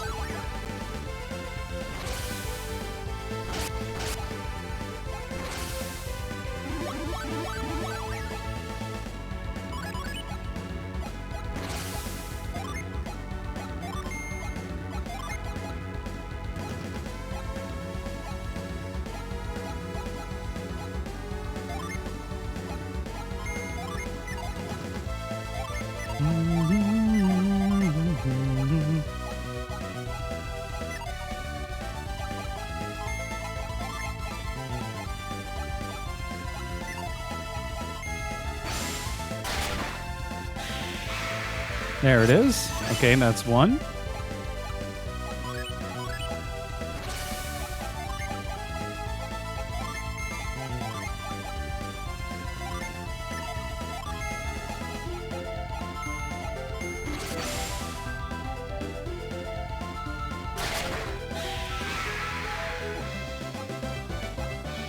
That is a heavily boosted. It's a bit of a workaround, but I can see this work. Especially, like...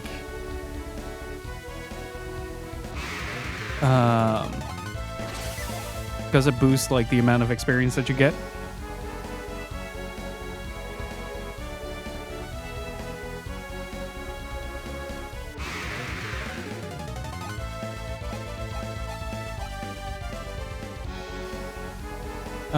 One in 256.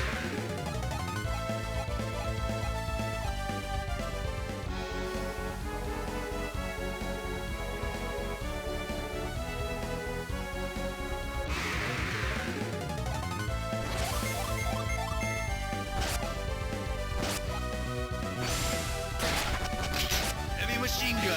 Hey, Phonic, how's it going, dude? I just want the carry over to Sword to Lost Age when we get to it. That's all. Oh, he is so screwed.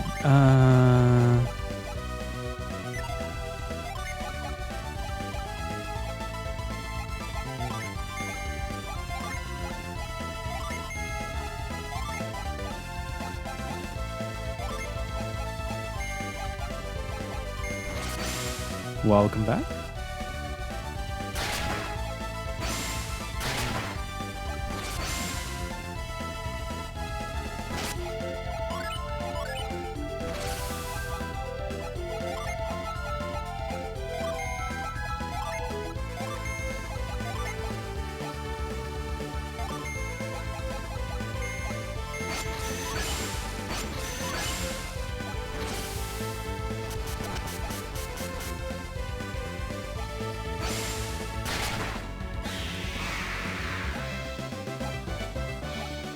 Still nothing.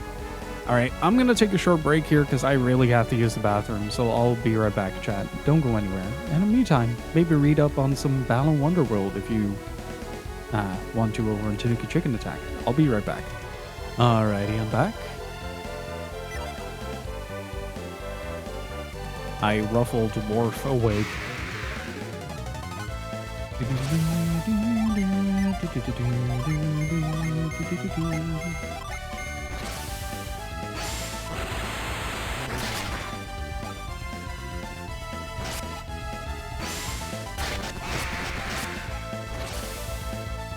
Oops.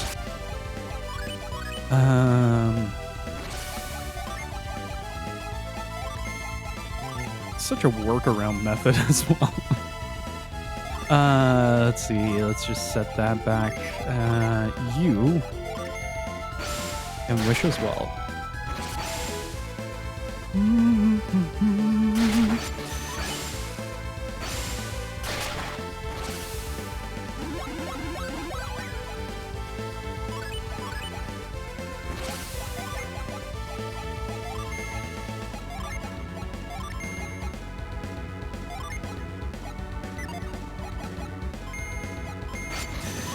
Let's just set a few here.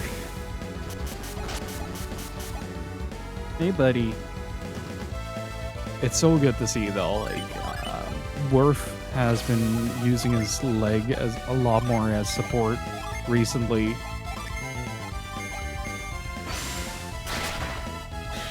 Kind of gives me the idea that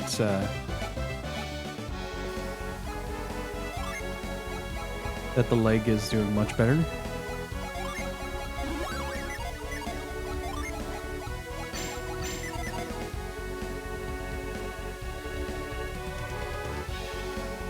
Are you comfy there? Okay.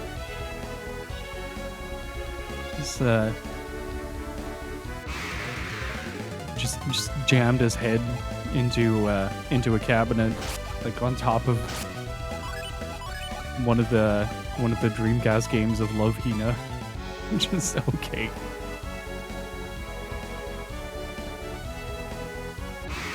I'll pet Worf once he's within arm's reach.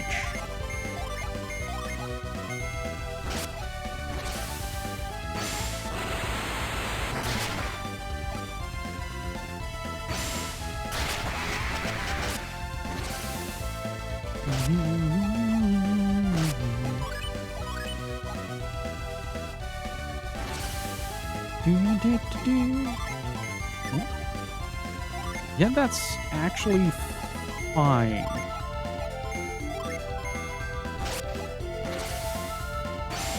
Because Ivan can't immediately destroy.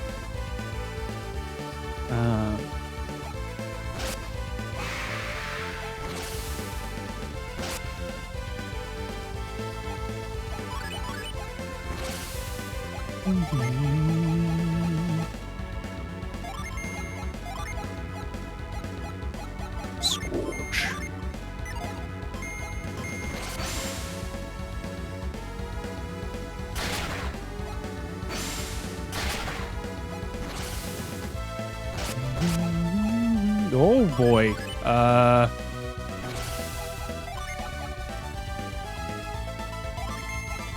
Okay.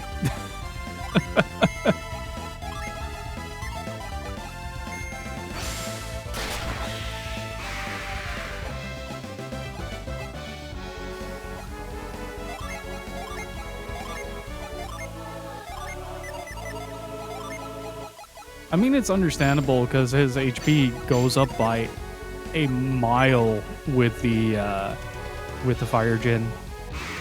It's kind of absurd, actually. So what we're doing right now is we're trying to get a specific weapon before we enter the final fight. We don't need it for the final fight, but I do want it for the second game. So that's mostly what we're doing it for. And for that, I need to beat the ever-loving crap out of Fenrir's.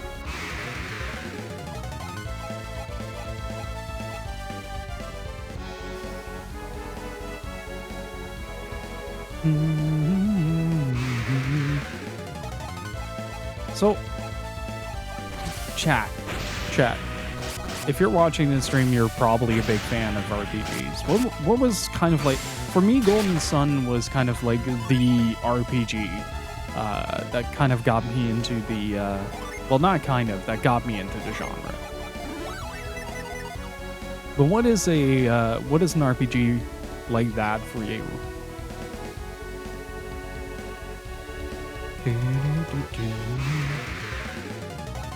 Hey. Hey, Sen2Kai. How's it going? Final Fantasy 9 or 10? Nice. Good choices. Pokemon. Also a good answer.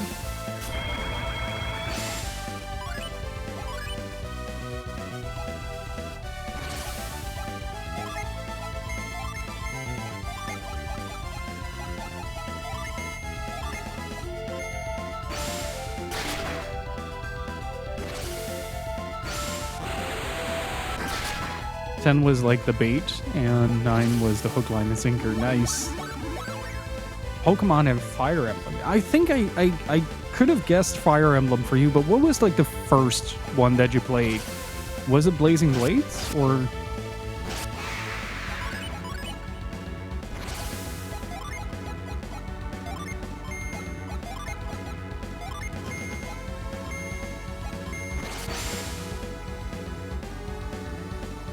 That was the second one on the GBA, right?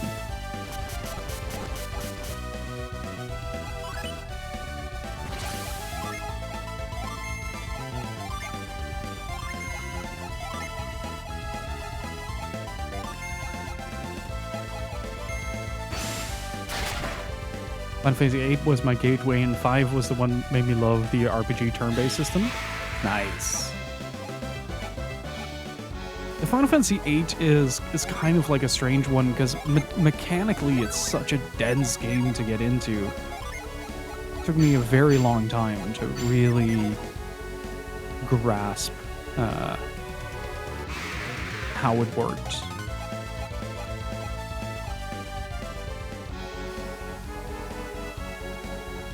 Final Fantasy 6, nice. Yeah, for me, 6 was one of my first like traditional JRPGs that I played. But like Golden Sun was the first one where I had had enough of a grasp on English that I could fully like immerse myself in the world and the story. And as a result, like Golden Sun, I consider Golden Sun my first true RPG, right? Like fucking around in Mandate of Heaven doesn't count.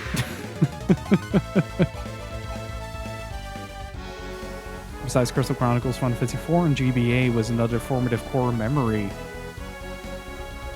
Did they add anything to the GBA port? I know that there's the After Years on PSP, but there's also the DS port, which adds a little bit more of the traditional translation to it, if I remember correctly.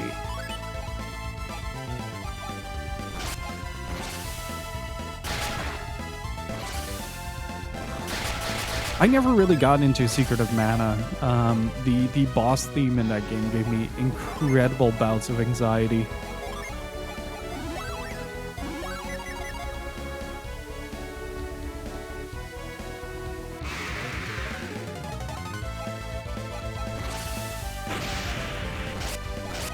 And it still does. Like, I still don't like it. Uh-oh.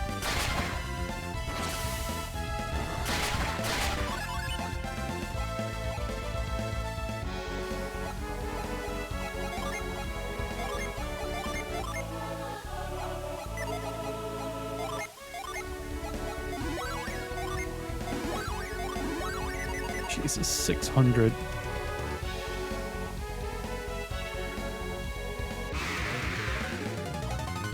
Hey, this is a configuration I can work with.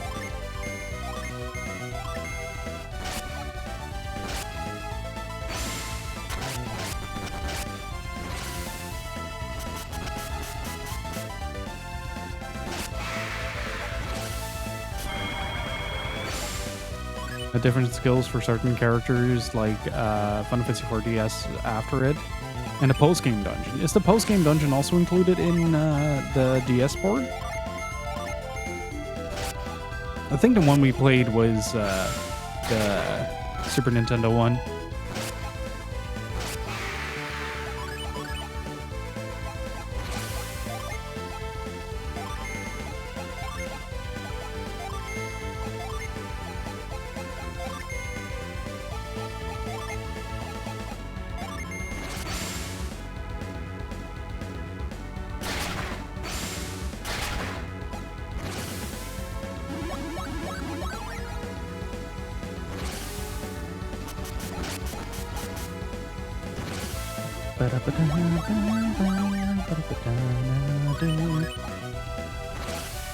Might also be stalling the game a little bit because I'm having too much fun playing it.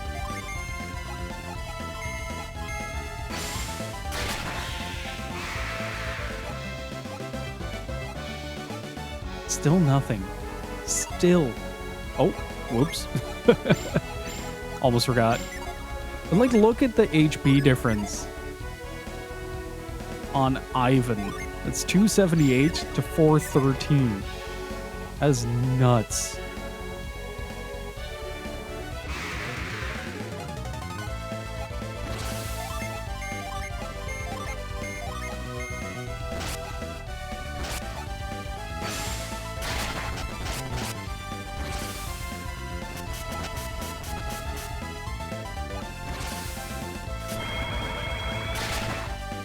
Yeah, Sakuraba is either incredibly recognizable or just blends into the background. It's one or the other. There is no in between.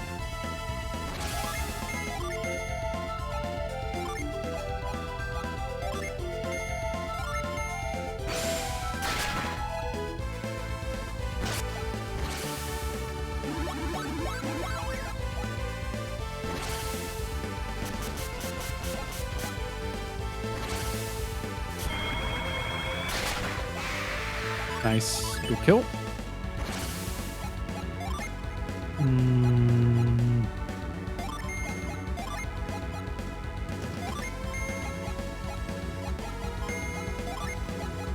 Still think it's such a weird idea to have Garrett be the one that starts supporting. Yeah, he has a lot of overlap because he kind of composes in the way that he makes his own music. So in that sense, like it sort of consistently overlaps.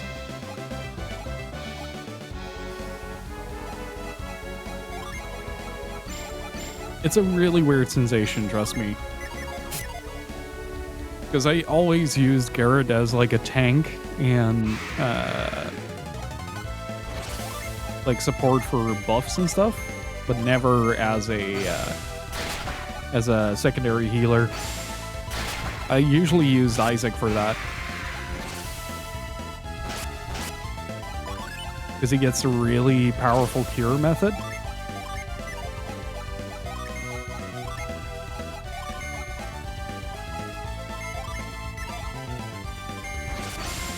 If not for the sound limitations of the GBA, I could close my eyes and imagine Valkyrie profile. Yeah, that's kind of what I mean with that. It sort of also blends into background. Like Golden Sun is a little bit more unique in regards to this, because like Golden Sun stands out. Valkyrie profile as well, but once you get to Star Ocean and Tales of, especially in that early 2000s to like 2008, a lot of tracks just kind of blend together. Like, don't ask me to hum one of the battle themes to Vesperia, because I will just do Fury Sparks all the time.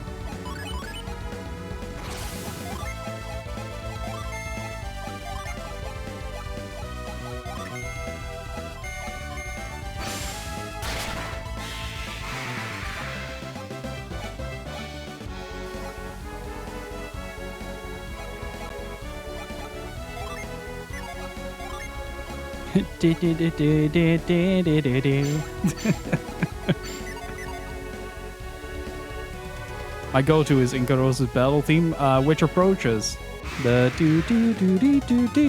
I descend in the full light of the heavens, command thee, who opens the gates of hell. Come forth, divine lightning.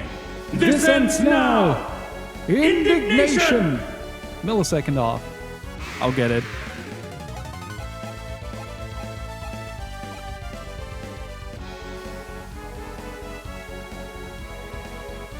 Yeah, let's keep that one at 3K. That's why it's 3K, because it's quite long. But Loin has a lot of points to burn. So...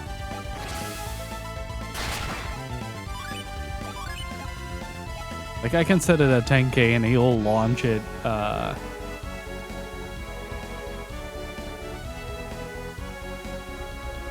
It's probably, fuck, what was the track called? The something Grand Cross. Time to Race Across.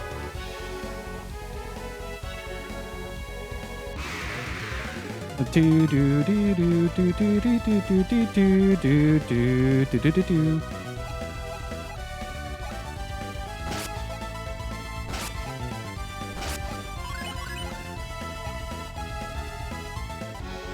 Why did you enter the final boss fight at like level 47? Well, about that.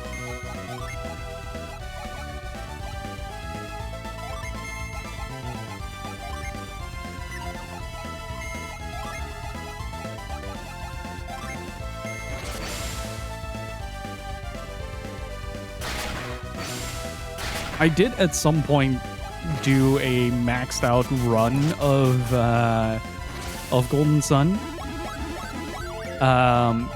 and I went into the final boss. I think level 99 or something like that as the max, and I went into the final boss and he did like 1 damage. I was so ridiculously overstated at that point.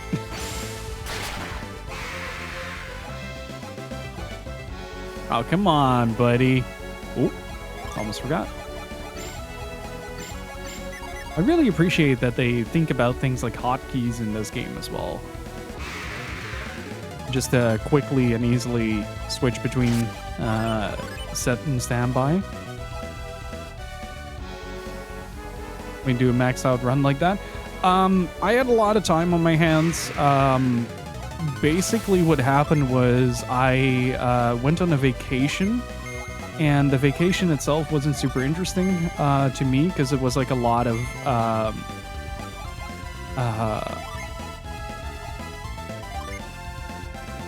like we rented a house, I think, and like they're in an area that there wasn't just a whole lot to do. Like we had to drive like 5-6 hours to do something. So most of my time was just spent playing Golden Sun.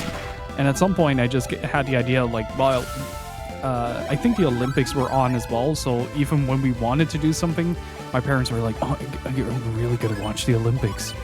It's my lifeblood. I think during that time I decided like, oh, it might be a fun idea too.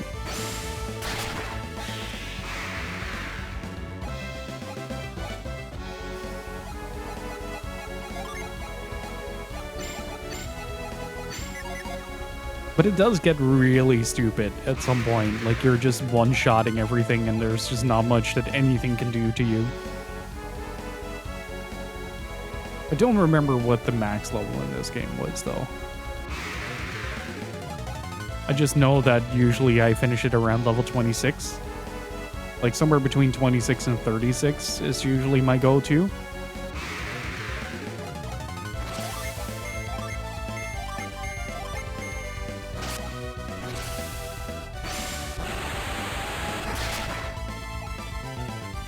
But I also was,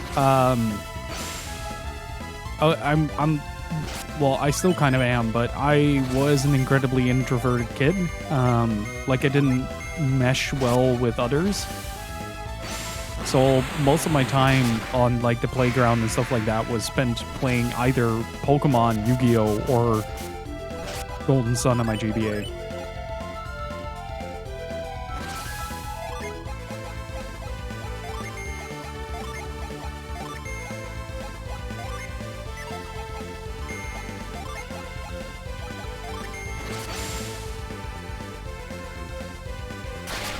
The Metabots RPG was so cool. I had the sort of Smash-like fighting game.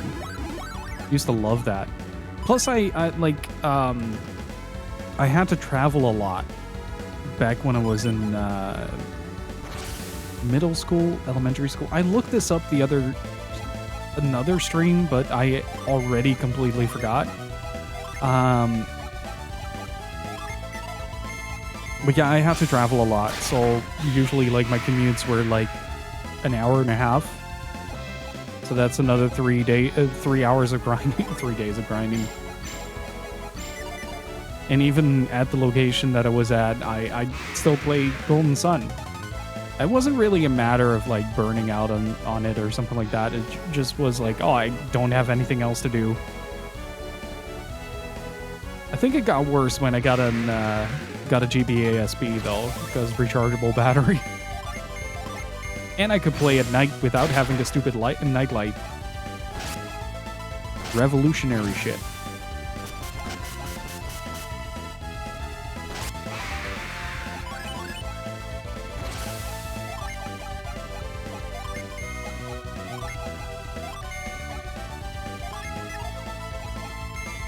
Kids all around the world sighed in relief as they no longer had to put the light under the blanket.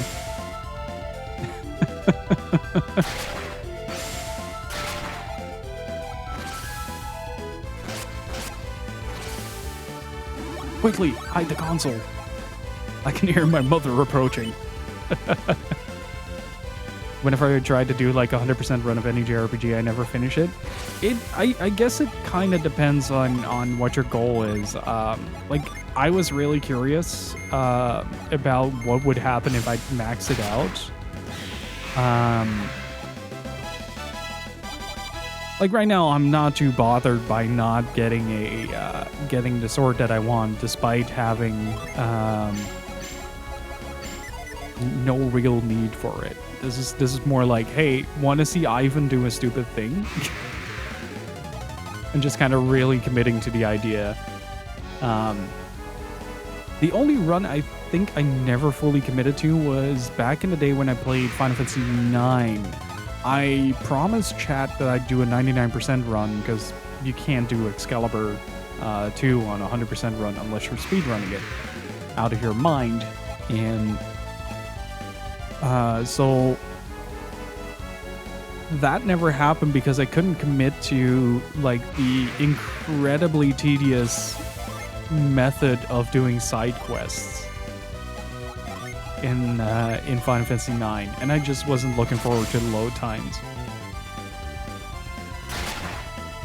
But usually whenever, like a good example would be Valkyrie Profile, actually.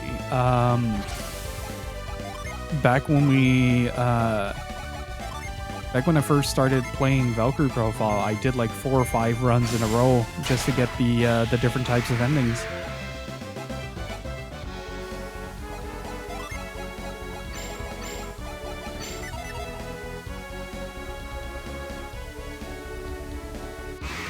And one of the things that I've always wanted to do, but just never committed to, was combo exhibitions on Tales of games, but I just don't think there's a whole lot of interest in seeing that in live stream format outside of like an actual playthrough. Plus, what really helps is I have an audience to talk to, so I can just ramble on about whatever's on my mind and barely notice what's going on the screen. I can just look at chat and say like, yeah, GBA monster entry, really cool. But have you played Planet Monsters?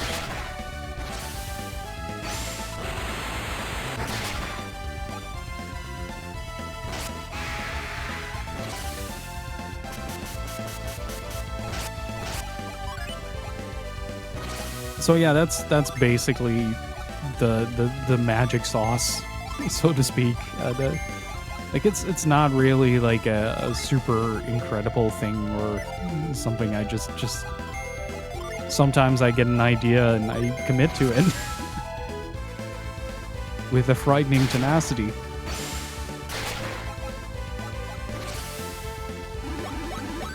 Also love that Isaac hit level 31 and instantly started stunning everything in sight.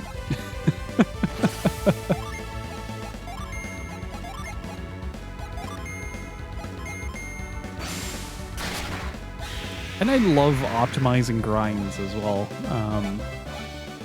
Like in this case, I'm thinking things like, oh, I probably can skip Ivan's turn there and not spend as many button presses trying to get that.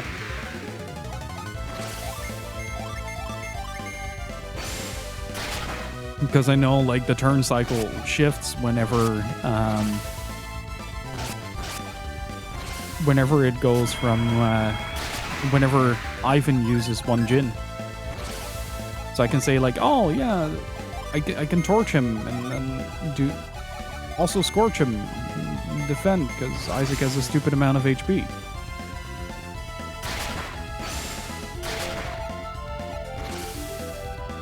In this case, it's a bit scary.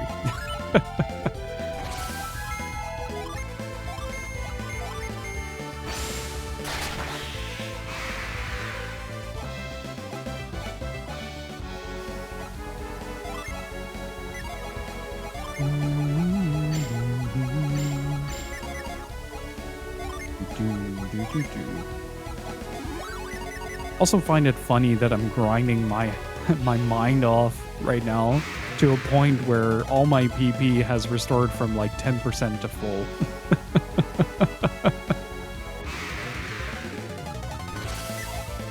But what is like some of the more tedious grinds that you ever experienced in a video game? I think for me, Shining the Holy Ark comes to mind. Like you really have to be like that game operates on like weird level thresholds to do damage. So you need to have a certain statistic that you get at a certain level in order to actually start doing damage.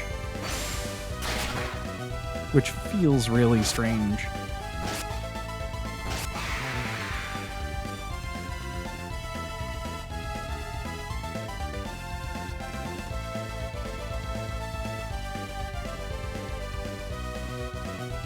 The first Elite Four. Just doing the Elite Four over and over again. Can you even repeat the first Elite Four? Because I was always under the assumption that you can only do the Kanto one.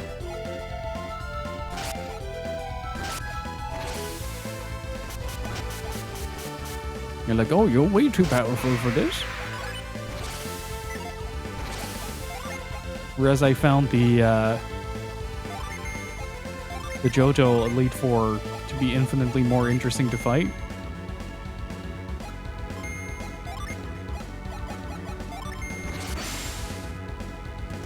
Man, EV Train, I'm so happy that they made that more accessible in Scarlet and Violet.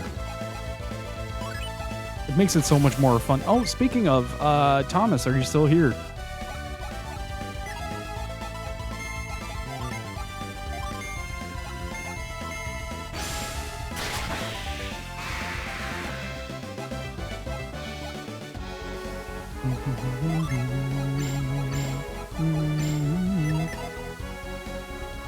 I Exactly.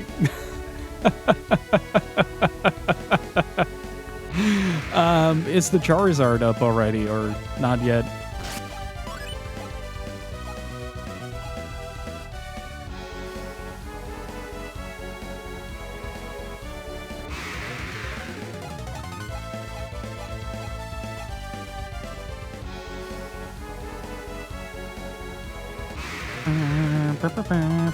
Ooh.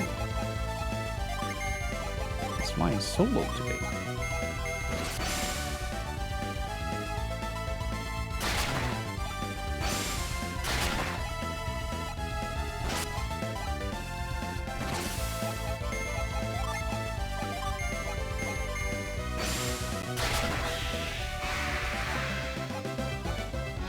Don't think it's really gonna affect the drop rate.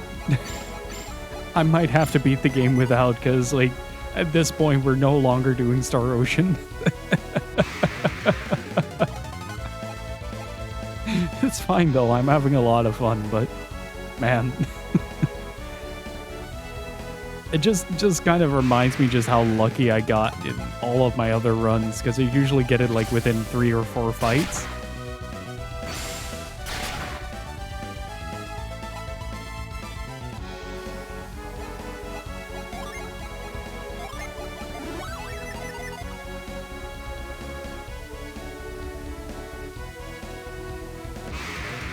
Yeah, I can imagine, Phonic.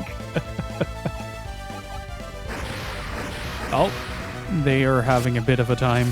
Hey, Mr. Potato, how's it going? Ooh, full turn.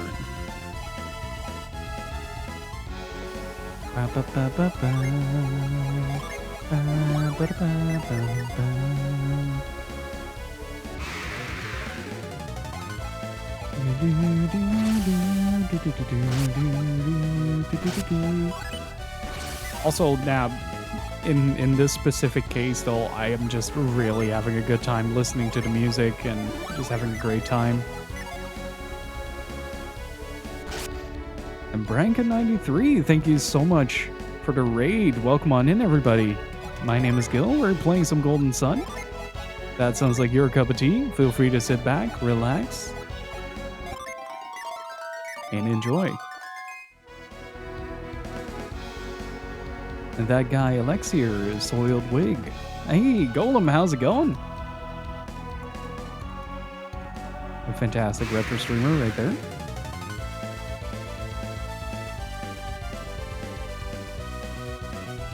And Blobfish, how's it going? Welcome on in, Raiders. Let me get some shout outs in there. Oh, where are you up to?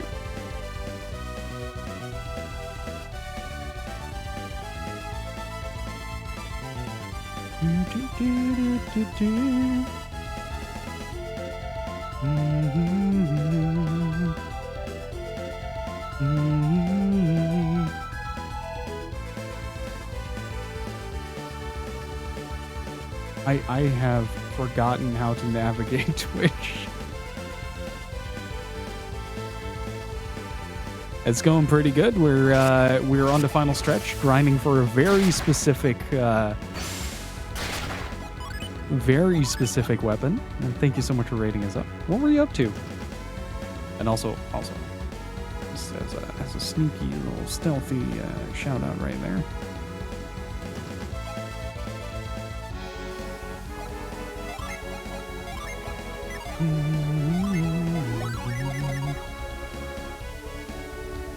Shining Force. Yo, the first one?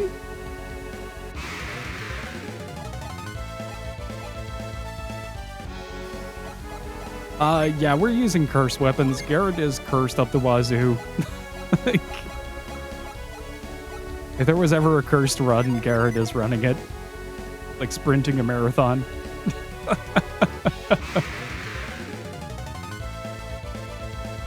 It's by the same team. Camelot is responsible for all 3 Golden Suns and the Shining series up until Shining Soul.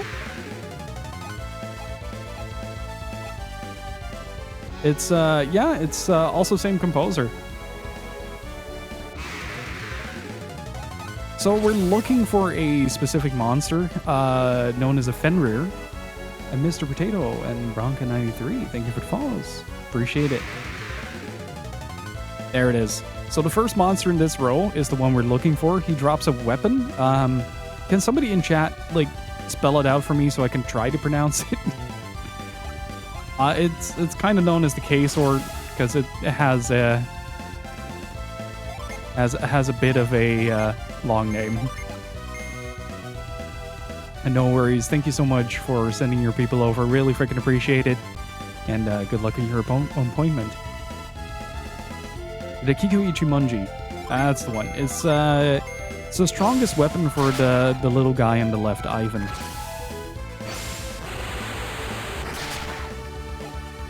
Same here, Mr. Potato. It's one of my favorite games of all time. I was ecstatic when they announced this for Switch Online. I was like, oh, finally I can play it in official capacity again and actually stream it for a change. It's so exciting. So one of the strategies that we're trying out here is we're trying to do a Jin kill on the Fenrir. It apparently increases the experience gained and the drop rate. So,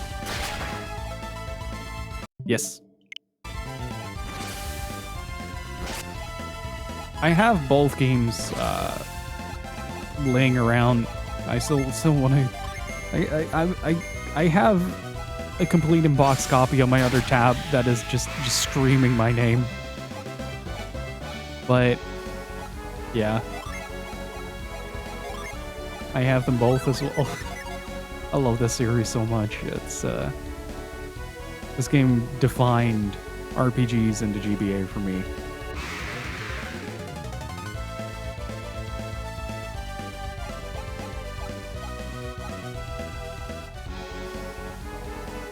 I still want to get a SNES Classic at some point. Like, when they came out, I was living in a much smaller space, so I didn't really have any room to actually...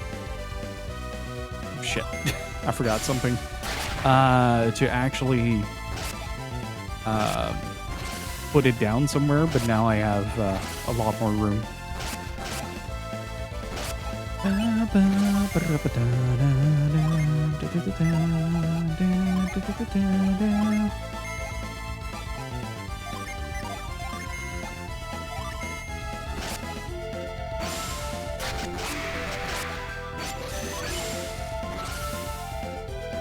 What is Suika game?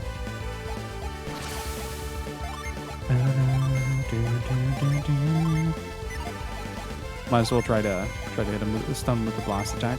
Ooh, wish well. It's got some good games on it. It's incredible. I love the GBA.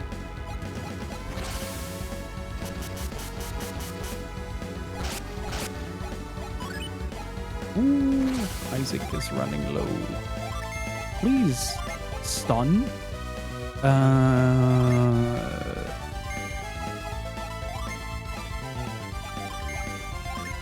Let's just double wish. No chances.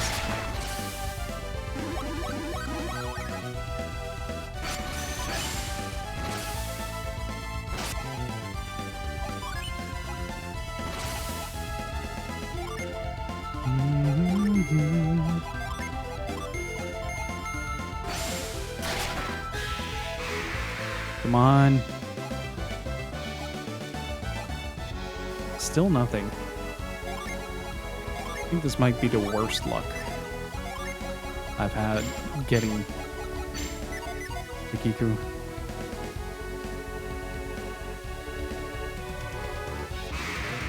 The Kiku Ichimonji? Kiku Ichimonji is a 1 in 256 chance. It amplifies when you're, I just did the RNG manip method. As in, wait, you already have it. I am not okay with how this is progressing.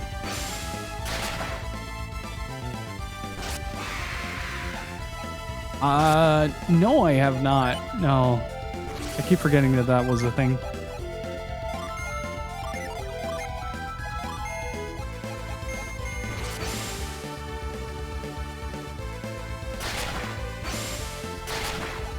I think we can speed this up as well. But are you using the reset method, or are you using the Jin method?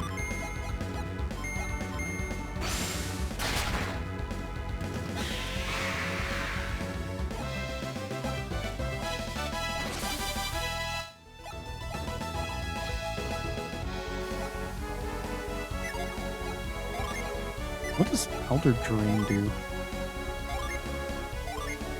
Does it drain the elderly?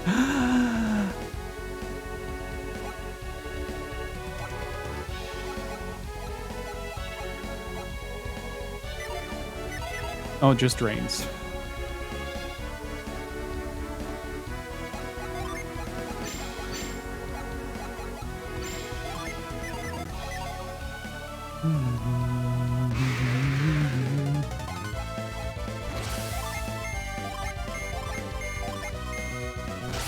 Yeah, I think reset is the most reliable method, but it's also really tedious to constantly reset. Not a whole lot of fun to do. Like, this allows me to like have conversations. I like talking.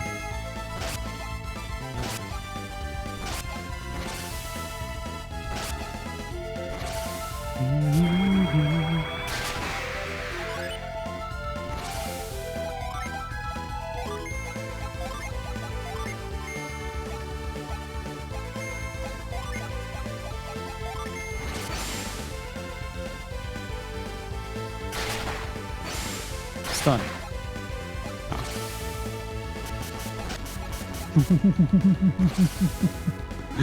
I was getting real low.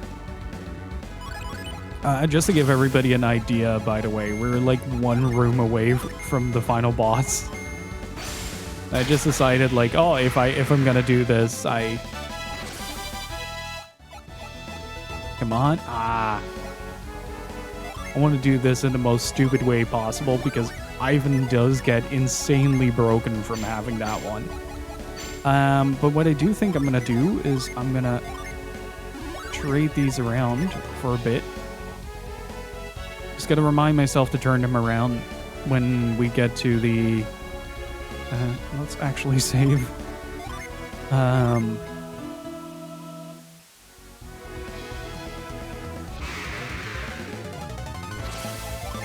So in theory, I should be able to do this in a single turn now.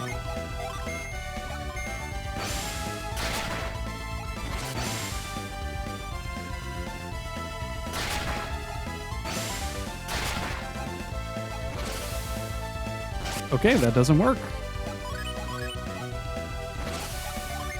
Hey, sometimes you just gotta be patient.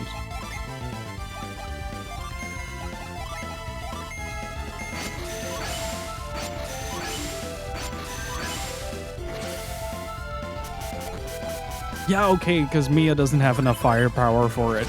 That makes sense. Not happy with it, but it makes sense.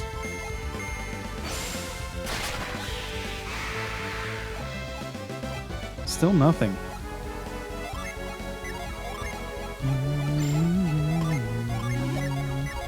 Don't have to remind me anymore, chat.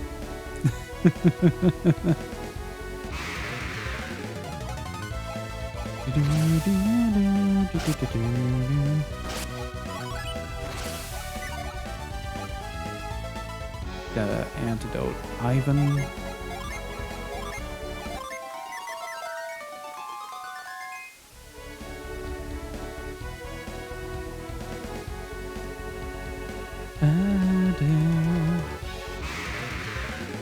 I need to take a look at Suika. The name rings a bell. It's one of those games that I probably have heard of, but just never interacted with. Sounds like one of those.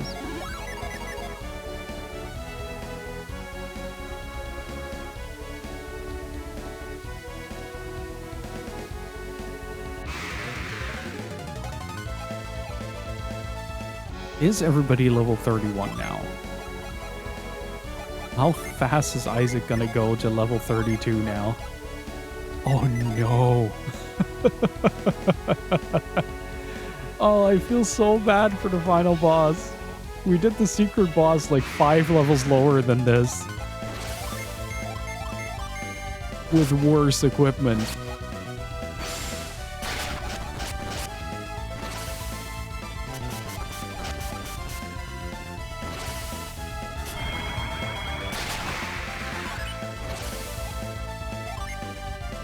Well, technically I can always like do the final boss and then try to get the weapon off stream at some point.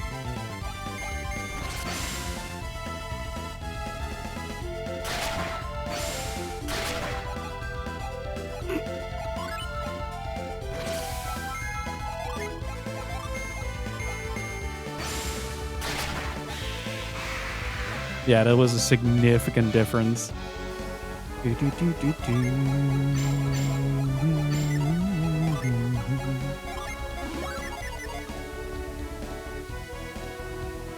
Okay, chat. Do we continue to the final boss? Yes or no? Because like either way, I'm gonna try to get the weapon because it's a lot more fun to get the weapon.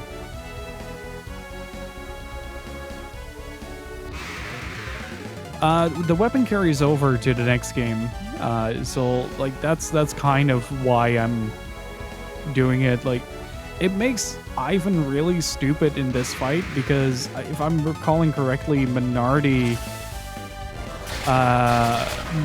has a move that allows her to drain synergy points really quickly. She drains her PP a lot. If I remember correctly, that is.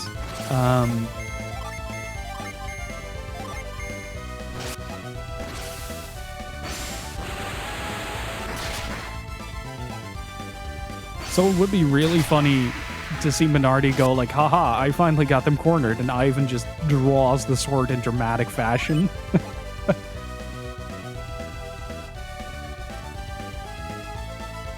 No, actually, I just came up with it. Because it's really easy to make those jokes at the expense of this game.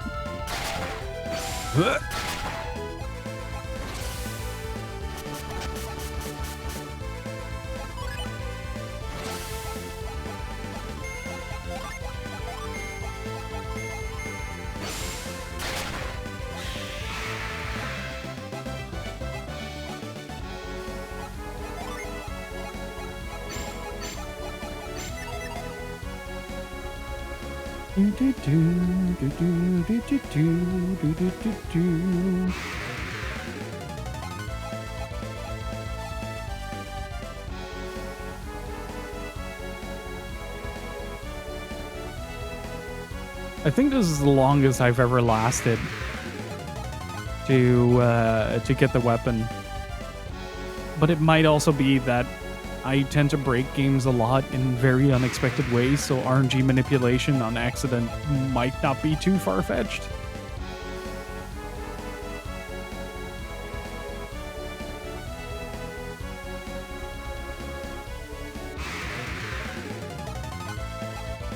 Close enough.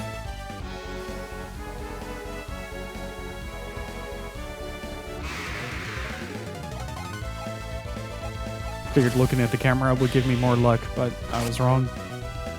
What do you mean Garrett is cursed?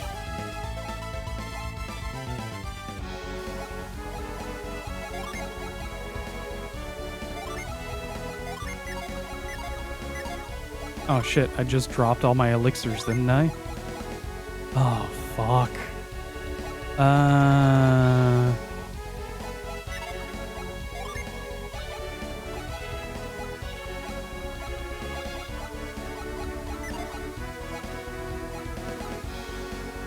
Where do these potions keep coming from?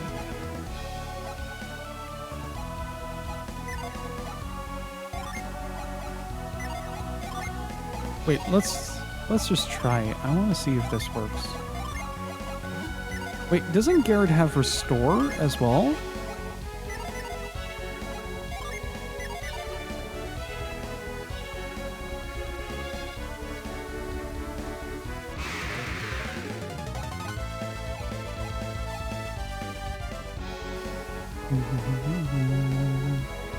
Ba, ba, ba, ba, ba, ba.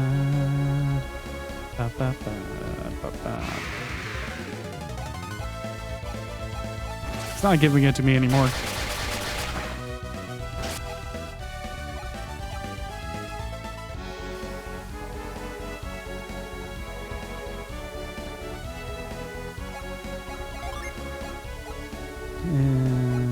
I think everybody is wearing a hat, right? Yeah.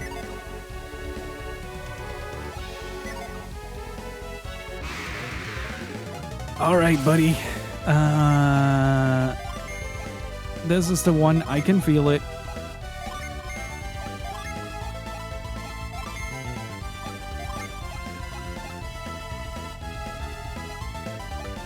Interesting. That kind of sucks. Oh well.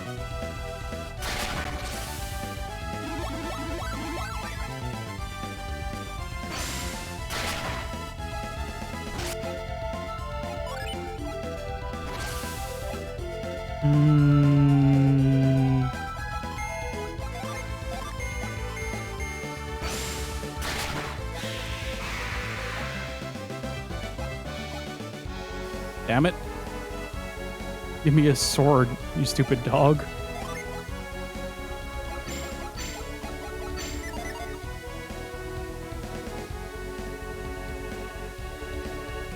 Oh yeah, Shinobi goes up tomorrow, right?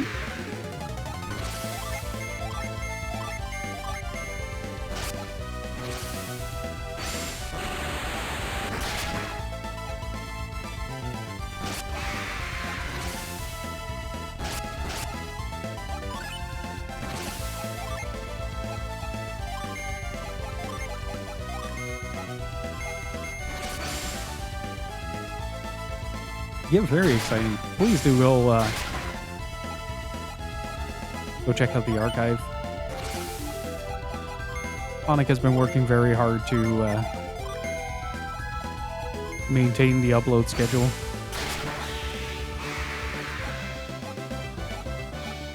Every time there's this glimmer of hope, and then it gets taken away from me.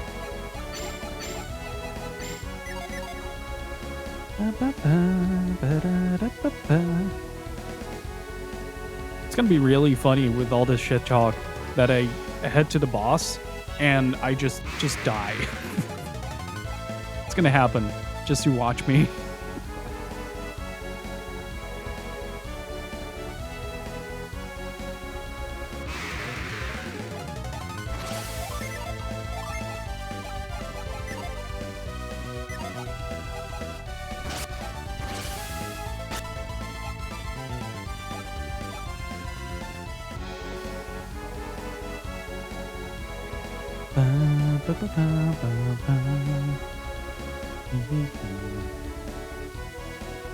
All right.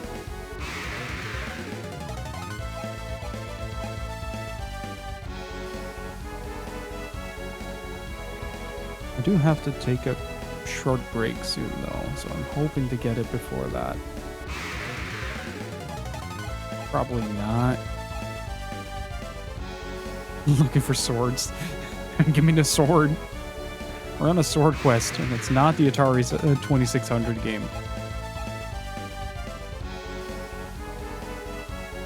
Which I do need to play at some point. I haven't played Sword Quest in a very long time.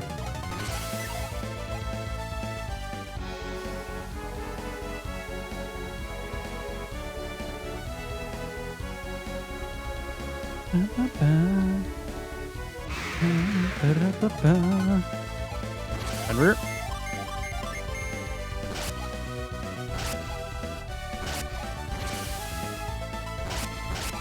So does the Jin method actually give you more?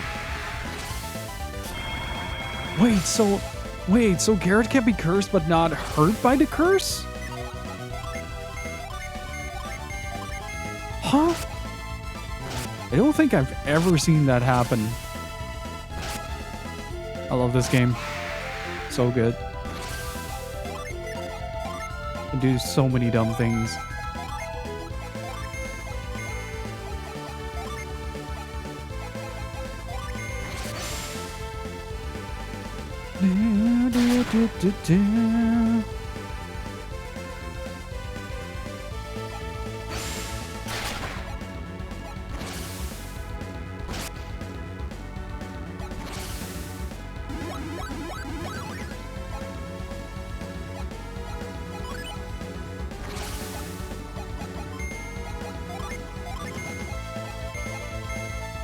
You'd think this entire game plan... Ooh, uh-oh. Uh-oh, my man has leveled up. We're heading to the danger zone, chat. Alright, I gotta take a short break. I have to feed the animals, and I'm gonna grab myself something to drink. In the meantime, do consider taking a look at Tanuki Chicken Attack during the break, or get yourself something to drink. Maybe stretch a little. I'll pet Worf on the way out, because I'm gonna feed him. Don't worry. But I'll be back in about 5 to 10 minutes. Don't go anywhere, chat. See you in just a bit. And I'm back. Worf has been pet. Extra for the earlier redemption.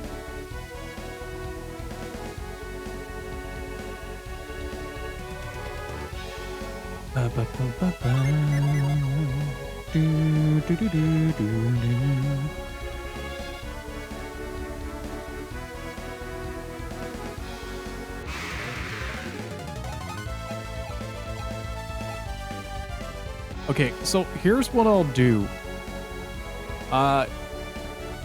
When the stream timer hits 3 hours, I'm gonna just push onward. I'm gonna give this a little bit more time. Maybe like 1 or 2 more Fenrir's to beat. And then I'm just gonna do the final boss, but I will get the Kiku off stream then. Because I also realized that I'm on chef duty tonight. So I can't make it too late. Oops.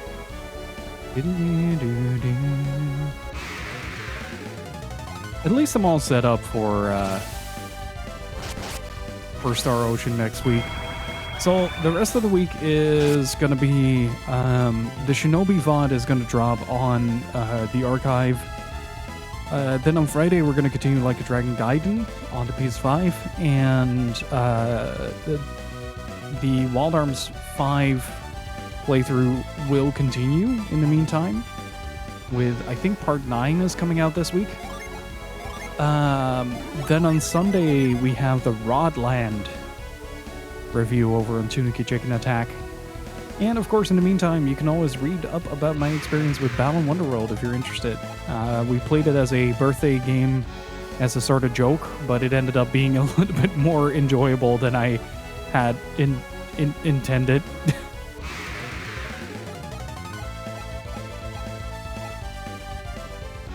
Rodland is great. It's really out there sometimes. Like, it's like, oh, you have to save your mother from this evil wizard in this tower. Also, go beat Satan after defeating a robot army. It's very important that you defeat Satan after beating a robot army.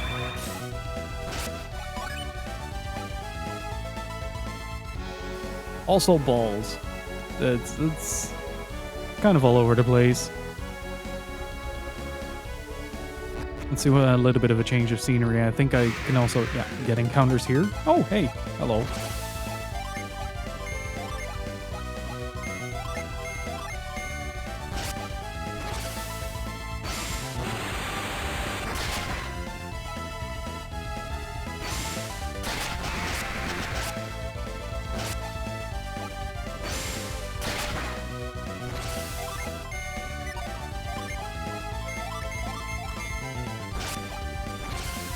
Again, Titan Blade.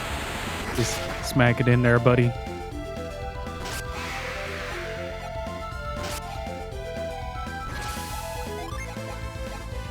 I just want Ivan to become a silly man who does silly damage. Is that too much to ask?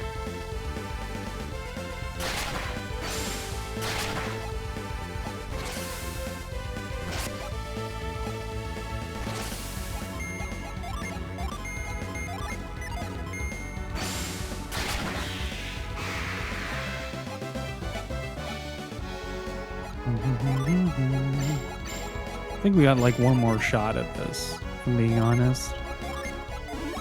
If I adhere to my own timeline.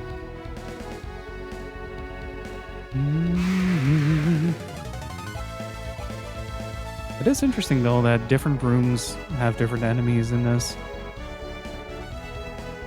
Or different enemy spawn rates, I guess. Like I'm seeing some new groups.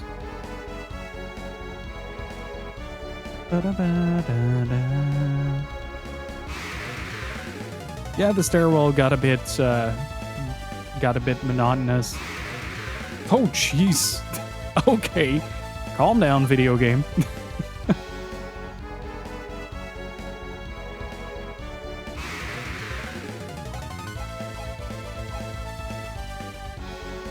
I wonder how the encounter thing works.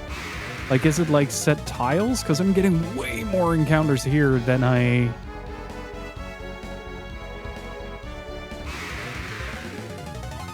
was before. Like, way more. It will take months to clean the blood. Just wipe it away with some sand. There's plenty to go around.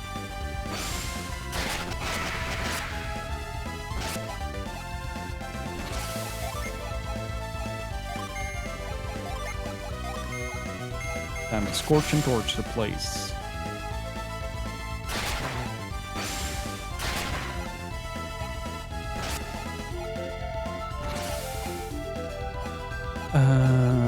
Spring. There you go.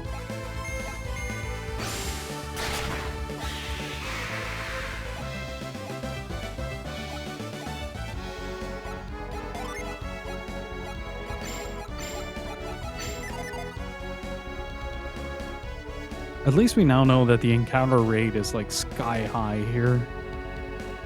I say and not encountering anything afterwards. It might have to do with me running from encounters though. It's like it seems that once I enter one of those rooms, it has like a 50-50 chance to trigger an encounter.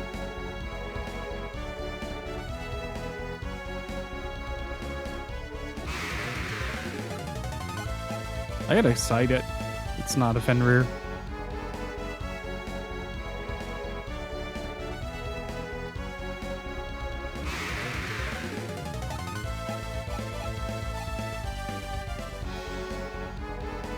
I do like that you can tell by the associated groups of enemies what kind of group you're facing.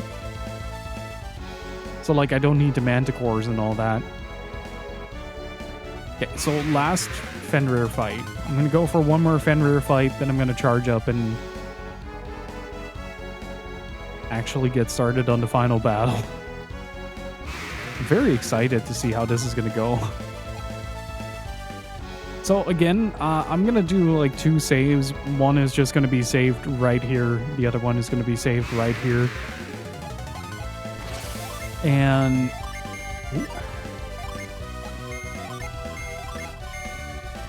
then after the stream, when I have some time, I'm gonna grind out for the Piku sword.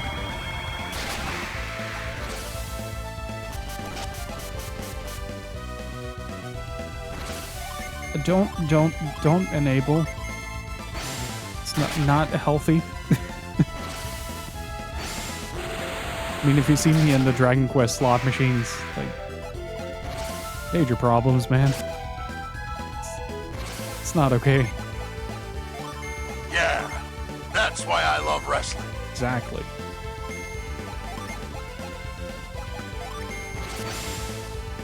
Listen to Hager. He knows.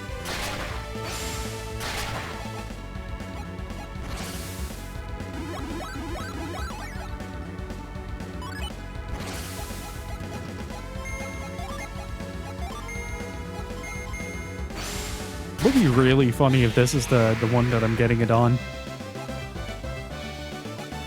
No. Honestly, I wasn't expecting it.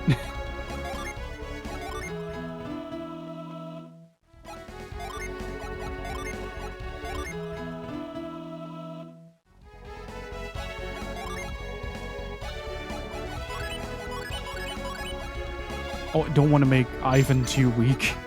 Jesus Christ. That poor kid.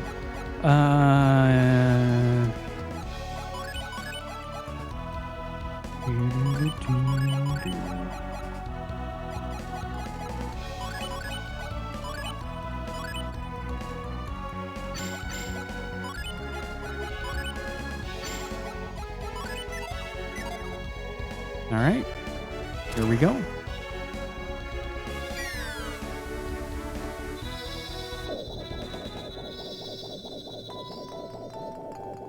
There it is. Elemental stars. Thank you all so much for being here. I really appreciate it.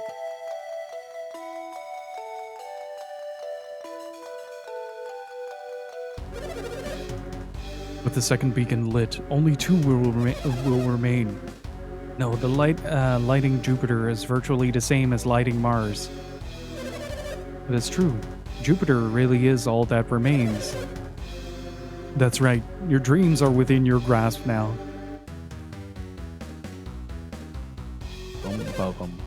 Why are you still here, Felix? Guess we gotta introduce the main cast. I thought I ordered you to go on ahead to the ship.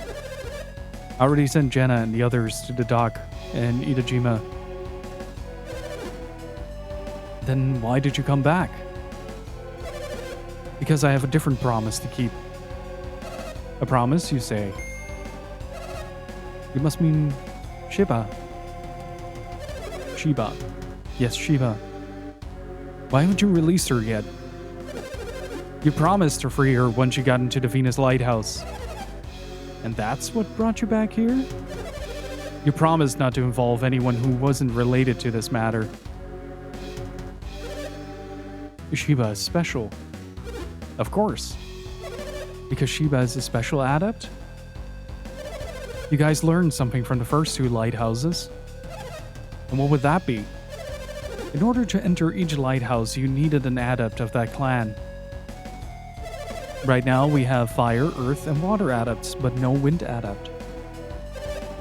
That does seem to be the case. We do need Shiba to get into the Jupiter Lighthouse. I'm sorry, Felix, but we cannot even enter without a wind adept.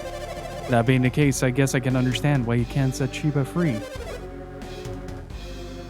It seems that you too have learned something. If that is all, then you should go, Felix. No, I cannot leave Shiba behind. I'm taking Shiba to the ship. What are you talking about, Felix? We don't know what will happen when you light this beacon. I won't leave Shiba here to find out. We told you that we'd protect Shiba. Don't you trust us? That's not what I'm saying. It's just best to be safe. Don't tell us what's best, Felix. You're not taking Shiba. Why not? What? You don't trust me? How can we after you just demanded we free Shiba? If we had trusted you a moment ago, Shiba would be free now. Come with me, Shiba. I shall protect you. Are you ready to do this, even though it means fighting us? I believe he is. He would not have to fight us if he lacked the will to fight. If it means protecting Shiba from harm, then I must. You have seen what we can do. You know you can't stop us.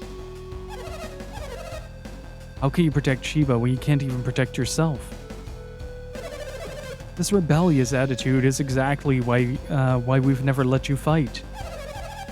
Haven't you been given enough reason to fear us in these travels? You're no fighter, Felix. How can you hope to stand against us? You've questioned us for the last time. Let's see what you can do. It looks like they're having a falling out over Shiba. There's something more to it, though. It seems the tourism minority no longer trusts Felix. Looks like the perfect opportunity has just fallen into our laps. Now's the only chance to prevent them from lighting the beacon. There's not a moment to spare. Let's move.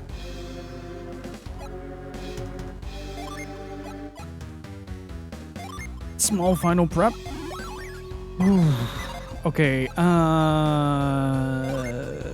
That's okay.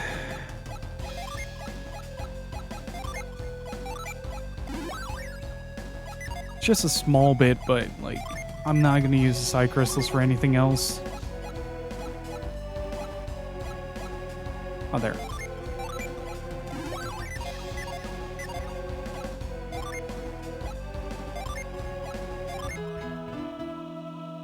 All right, chat, are we ready?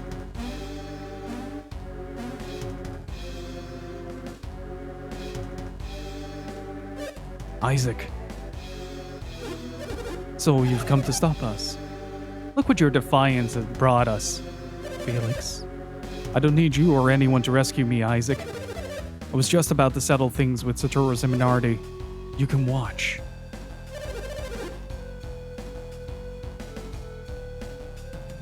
Hey Naru, how's it going? And then we'll show you the true power of this beacon's light. But Shiba has nothing to do with this, so set Shiba free. Silence! You best tread lightly, Felix, or both you and Shiba will suffer. If anything happens to Shiba, we will have failed Faran.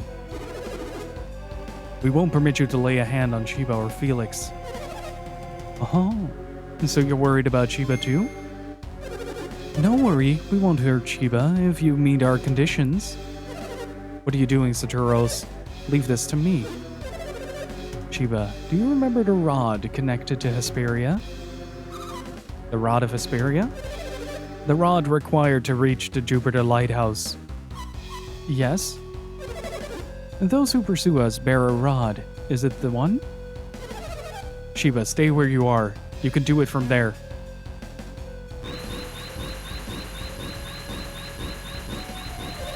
How about it, Shiba? Well? Perhaps what? Don't yell at her. We're not yelling. We just want a straight answer. So? Their minds are veiled. I cannot see clearly, but I think it's the one. It's a waste to make her try again. So, what do we do? Do you know the terms we will require before we agree not to harm Shiba? You're smarter than I thought if you've already figured it out. If you give us the Shaman's Rod, Shiba will not be harmed, agreed? Nope. He wants the Shaman's Rod. If it will save Shiba, I will give it up. What? But Hammond gave that to you. Don't you care what happens to Shiba? Then you will give us the rod. Well done, Saturos. We finally have the Shaman's Rod. Go get it, Felix. Why me? To ensure your loyalty to us. They're not very bright, are they? Go on, Felix. Grab the stick. What should I do with the rod? Keep it safe. Where do you think you're going, Shiba? We gave you the rod. Now release Shiba. Whatever do you mean? You said you'd free Shiba if we gave you the rod. Those were your terms. We gave you the rod, so release Shiba. You seem to have misunderstood. I said we wouldn't harm Shiba. But I never said we'd let her go. You can't just steal a man's rod in public. And I'm doing pretty good. I'm very excited for the fight that's to come. You're altering the bargain? We can't help it if you misinterpreted Saturos' terms. And besides, if we were to release Shiba, she'd been in quite a fix. What do you mean? Shiba can't go back to Ladivero alone. What do you mean? We're going to take Shiba... Oh no. That's right. You won't be going back. This is it for you. Excuse me? Enough. You're the ones who aren't going anywhere. I really like to think that Mia put on the most sassy excuse me. Bring it on, whelp. You won't live long enough to regret your stupidity. Prepare to experience firsthand the horror of a master fire adept.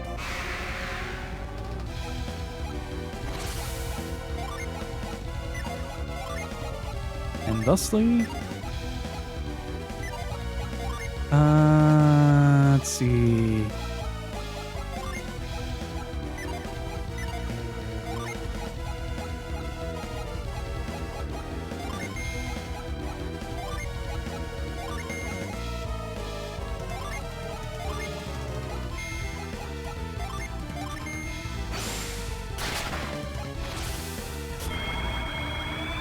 Fuck, I forgot she could do that.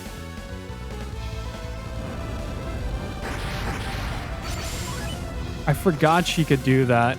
This is going to be a bit rougher than I thought.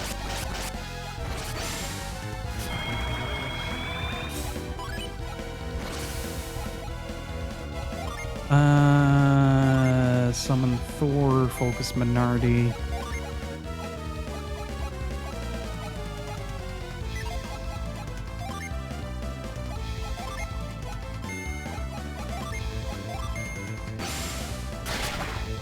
Ooh.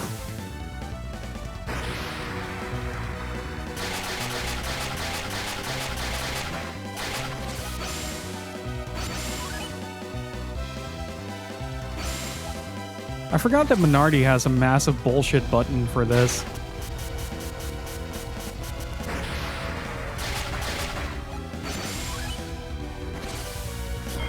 Please haunt Garrett.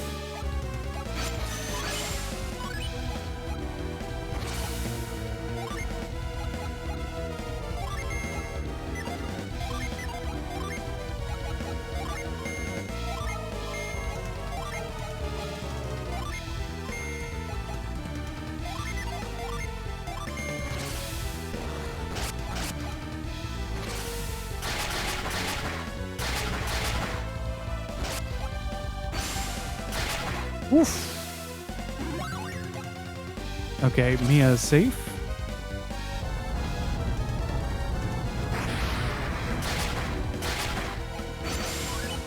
Okay.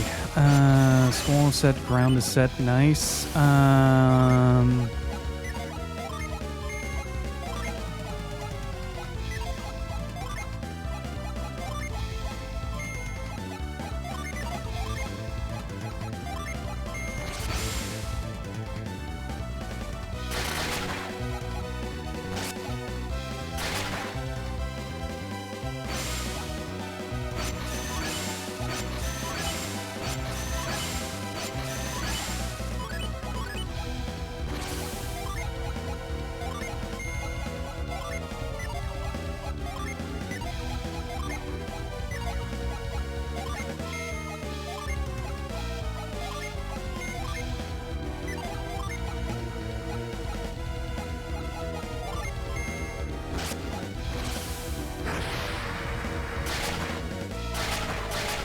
Woo.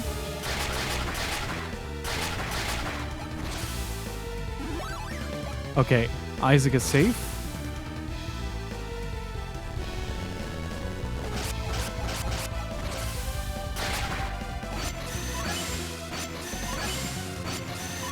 Nice. Okay, what are we looking at?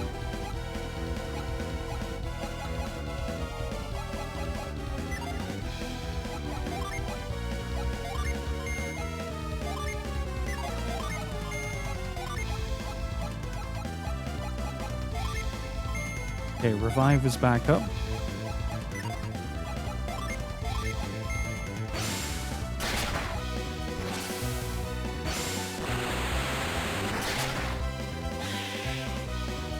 There we go.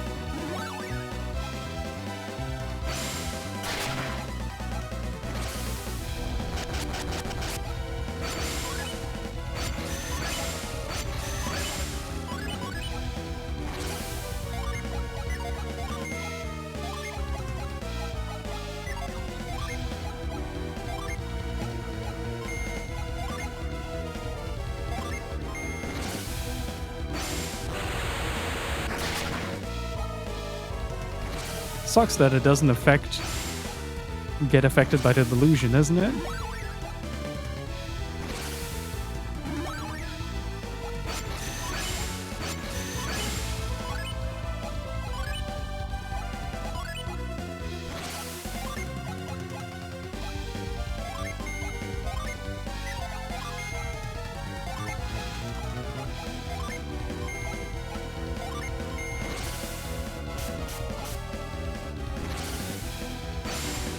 Oops.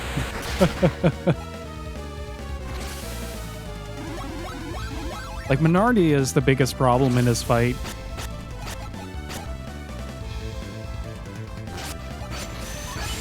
And the moment I start getting all my my Jin back should be the moment where I can start doing a lot of damage. I'm just gonna do a wish here. And let's do cutting edge. That seemed to do a lot of damage. Oh, there we go. We did it. We beat him. All right, Sheba, let's go. Felix, what are you doing? I cannot give up Sheba. What? But we just saved you. I never asked you to help us. Felix, you're not one of them. You're free to go now. So why are you doing this? The 4 beacons must still be lit. You're going to light the beacons? That's ridiculous. I felt you'd say that, but I'm going to do it anyway. So wait, if he means to light the beacons, then he's our enemy, right? Do what you will, Isaac, but if you try to stop me, I'll fight you. I hope you don't think you've finished us off. It's a massive case of Stockholm Syndrome, to be honest. You may not be finished, but you can barely stand. Right now, yes, but we'll be back on our feet as soon as we do this. Just accidentally yeets it. I need an edit where Saturas just yeets it over the edge into the water or something.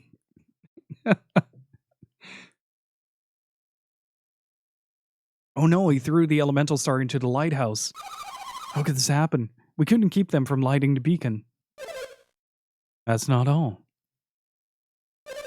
The energy of the beacon will restore our power. How can it restore the power? Venus is earth elemental, right? Then why would Venus give the power to fire adepts? Because we need a reason for them to do the fusion dragon thing. Fire and earth share a symbiotic relationship. This light will restore our synergy. We will fight you as many times as it takes. We won't lose. You may have beaten the 2 of us, but now you face the true might of the Fire Clan of the North. Fire Clan of the North? Bear witness to the true strength of the Northern Wilds. Oh, give it up. We beat you once, we'll do it again. Go, Felix, take Sheba and go. I can go?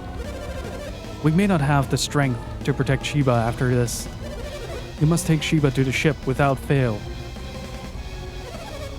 What are you waiting for? Go, now! No, I cannot leave you to fight them alone. God, I really, this really made it so rough to play as Felix right after this scene. Because he's so like, oh no, I like my captors now. No, Stockholm Syndrome. Oh. The beacons must be lit. Felix calls for aid. Are you saying you don't want to lose to Isaac? I wonder if that's true.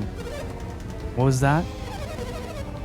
Wouldn't you be just a little sad to see your childhood friend perish? What are you saying? I'm saying you're here to protect this brat from your past. Do you really think I would help them? Let's just say that I wouldn't put it past you. And you, Saturos, do you agree? I wouldn't say that, but would it be best not to raise our suspicion? Now, who's telling whom what's best? Fine, I'll take Sheba for you. Come on, Sheba. Wait, Felix, I won't let you go. Felix is the least of your worries right now. Oh my, they're glowing. It is time you learned what true power is. Their synergy is overflowing. It's too late to run. Uh-oh, they're fusing. Oh no! Whoa. They're merged into one another. Everyone get back.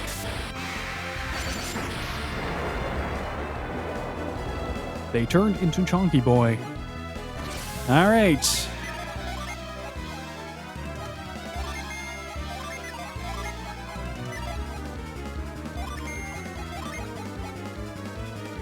Yeah, it's very much a how the fuck am I gonna do this moment. Resist.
The biggest danger we're facing right now is that summon cast that he does. Beyond that, it's not too terrible.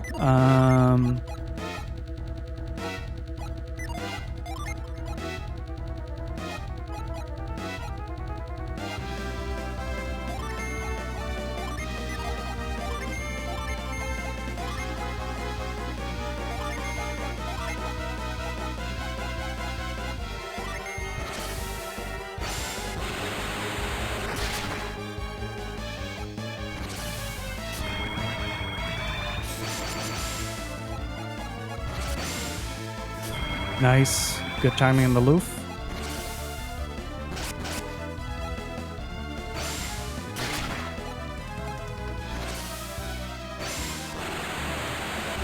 The Titan Blade is going to be like my core damage dealer throughout this fight.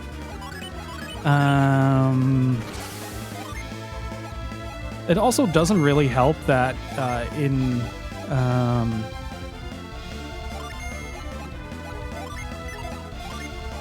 hang on.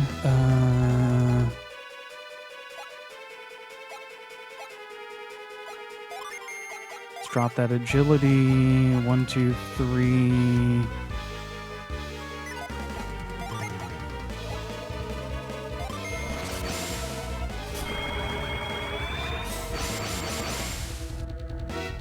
Hey, Hembind, how's it going? Heavy machine gun.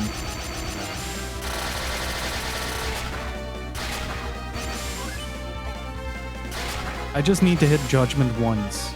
That's all.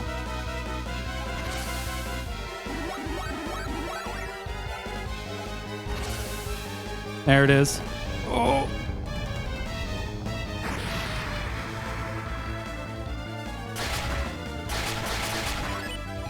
Thank you, Resistance.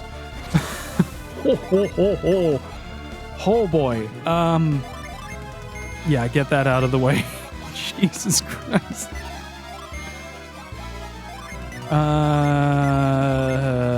You, Mars Summon, you wish well.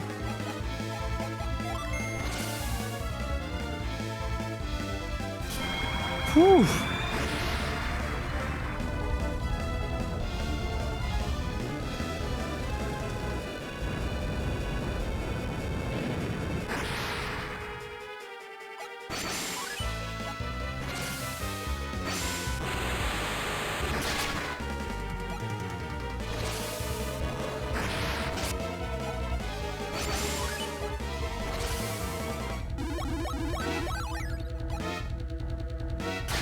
Yeah, luckily he doesn't really do that much in terms of damage.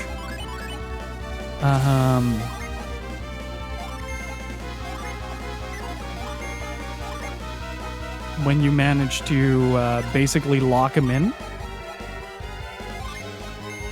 But it is hella scary to do.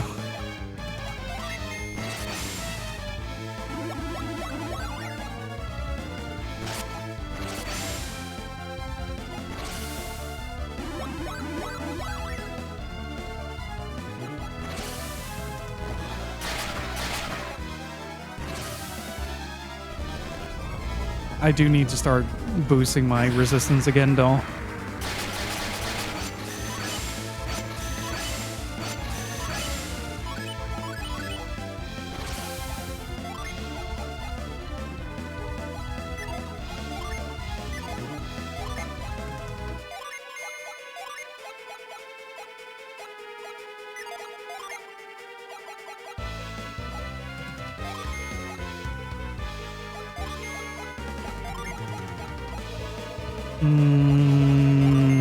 Let's boost attack. And wish well. If I remember correctly, he has a pretty devastating desperation attack as well.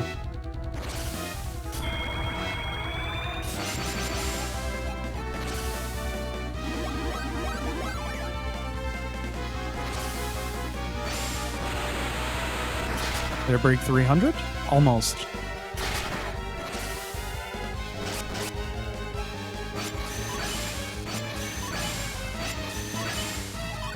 Nice.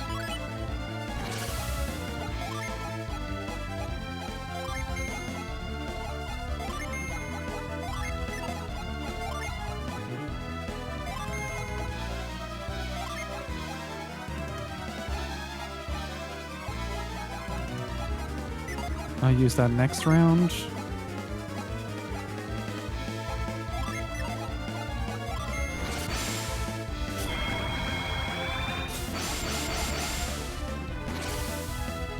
Bonk. I love how consistently that thing is just absolutely decimating the health bar of this thing. There it is.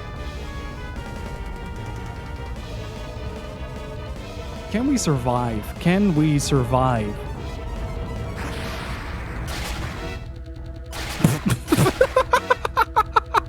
I forgot I had the firewall up.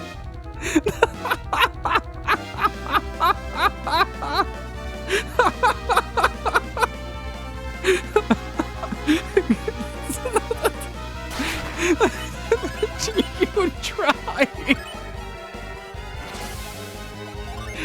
Oh, you did your best, buddy. Oh, that's beautiful. Oops. Sorry about that.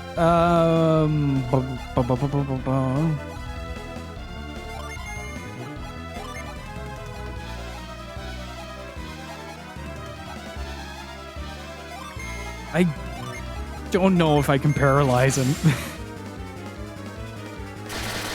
But he's gonna do this pretty often now, so at least I know I'm in the last third.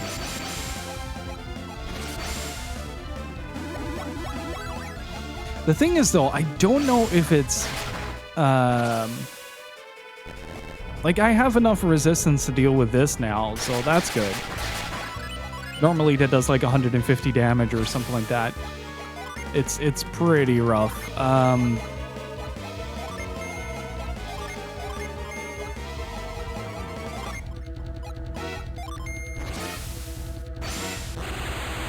But I don't know if it's physical damage or not. But we're getting pretty close to actually beating this guy.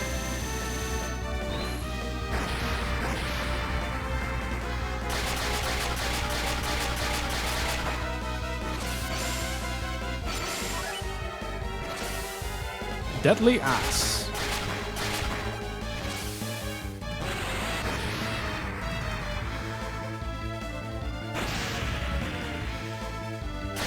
Allow me to extinguish the fire that causes your hate to burn so brightly. You know what?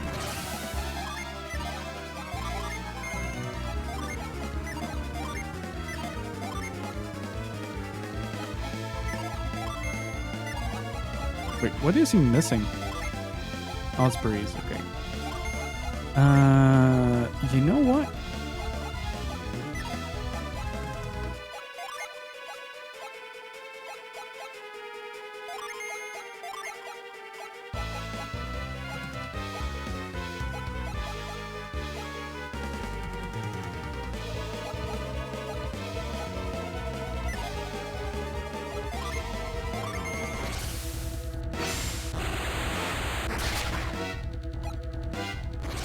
We're literally putting a pin in it.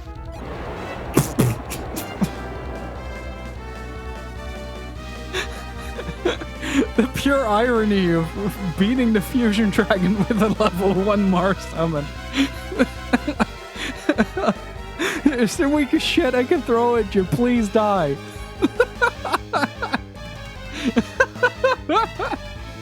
Ah, beautiful.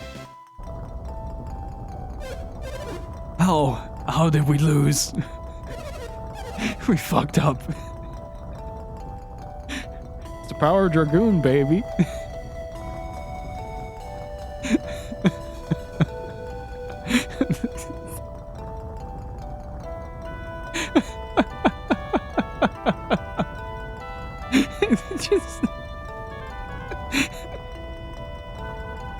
Against this is why you don't play with your root. Beautiful.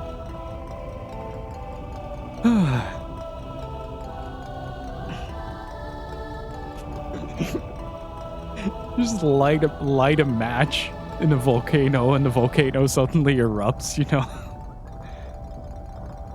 Coughing baby versus nuclear dragon.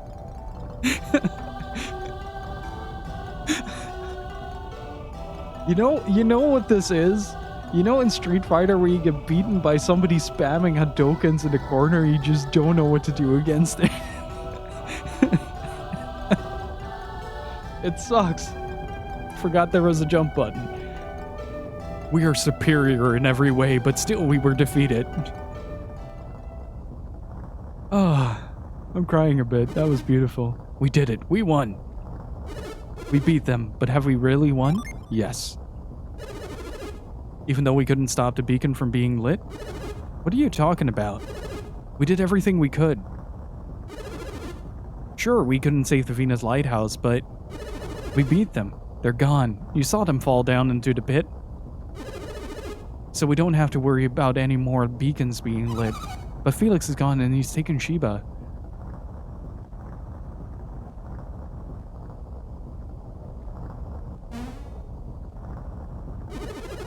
What's with you guys? Isaac, what are you looking at? Felix. Did you finish them? No one knew their power better than I did. If you destroyed them, then I am no match for you now, Isaac. I must go. I must go into my training arc. We'll meet again in the sequel.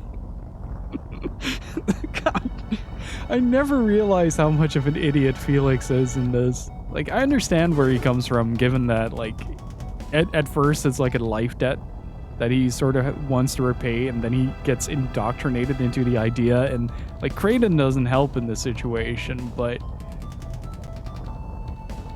he must become Virgil. He's motivated. Pulls up a plastic chair.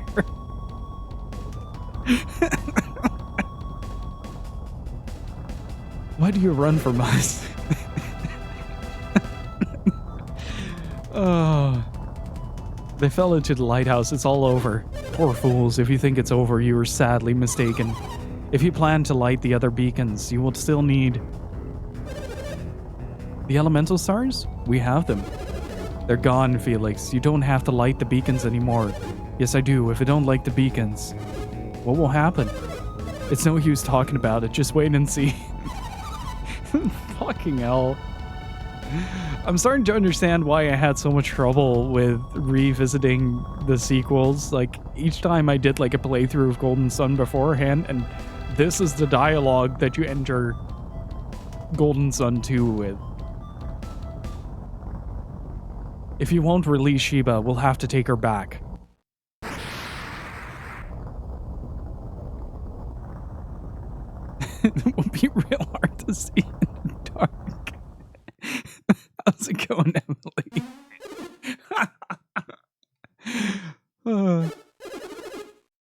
Isaac, they're too far away. We can't reach Felix. That's not all. There's light coming from down below.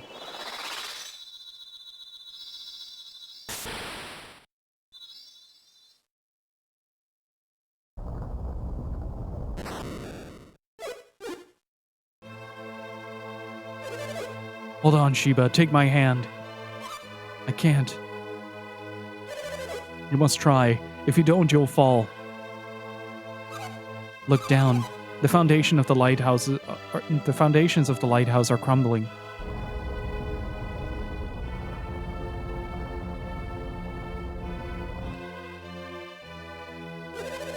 Why is this happening?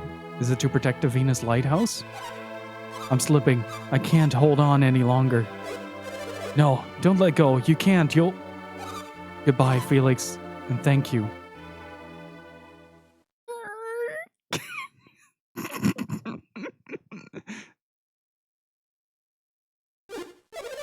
No, I won't let you die. Swan dive. I forgot he did that. I think this is the first text box you get from Isaac in the game. Hey, Puny Magus, how's it going? Imagine Super Mario noises. just like that squeaky noise from something just gliding on a window.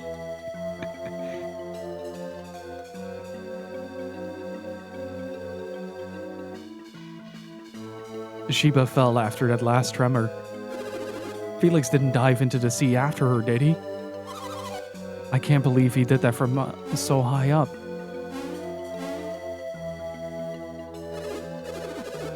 You idiot, Felix. I can't believe he said he'd light the other beacons. We would have had to fight him if this hadn't happened. But he sacrificed himself to save Sheba. He's not like Saturos. I'm at a loss, Isaac. We have to decide what to do next. What to do? What can we do? What about Jenna? And the others at Idajima? Oh yeah, I completely forgot about Jenna. I bit my cheek. Isaac, listen up. We've got to find Jenna. He forgot the whole reason he came on this quest in the first place. Look at that. Isaac has finally come back to his senses. Shouldn't we go find Jenna and the others right away? It's about time you started agreeing with me. Isaac, you'll have to tell Jenna about Felix. I know it will be hard, but you'll be there to comfort her. What's the matter, Garrett? I was just thinking, how the heck are we supposed to get down? Good point. This is going to make leaving very difficult.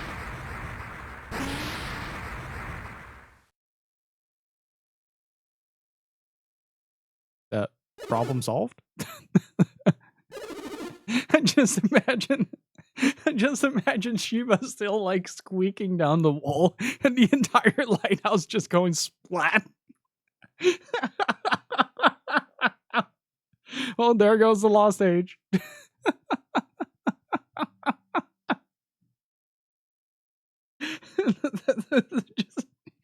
just bam, there goes the sequel.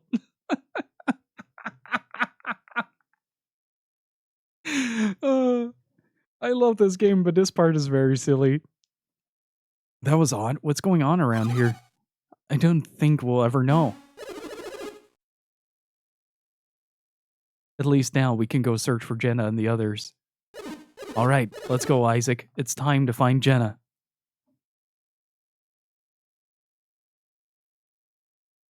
Yeah, it's basically, but despite a long and tiring search, Jenna was nowhere to be found. It's basically a cut to black that they're doing. Like I said, Lost Age is basically part 2 of this. And yeah.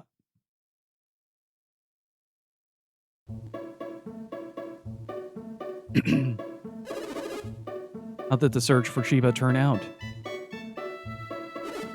We were unable to find any sign of her. The seas are too rough to search. And there's no sign of her on land. Toby is responsible for Sheba's fate. No apology can reflect the sorrow I feel at your loss, Faran. All we can do for Sheba now is hope. But tell me, what of Jenna and the others? The same. We've searched all over, but they're nowhere to be found. The ground tore apart from the shock of the lighthouse. And then Itajima was swept out to sea. My goodness. Then Jenna and the others must have... Felix said at the lighthouse that he sent Jenna ahead to the ship. But we think they survived. They may have been washed out to sea with Itajima. So we have decided to continue searching for Jenna. Haven't we, Isaac? Yep. Don't worry about Sheba. I just hope you are able to find Jenna. We will find Sheba without fail. Sheba has been in dangerous situations before and lived.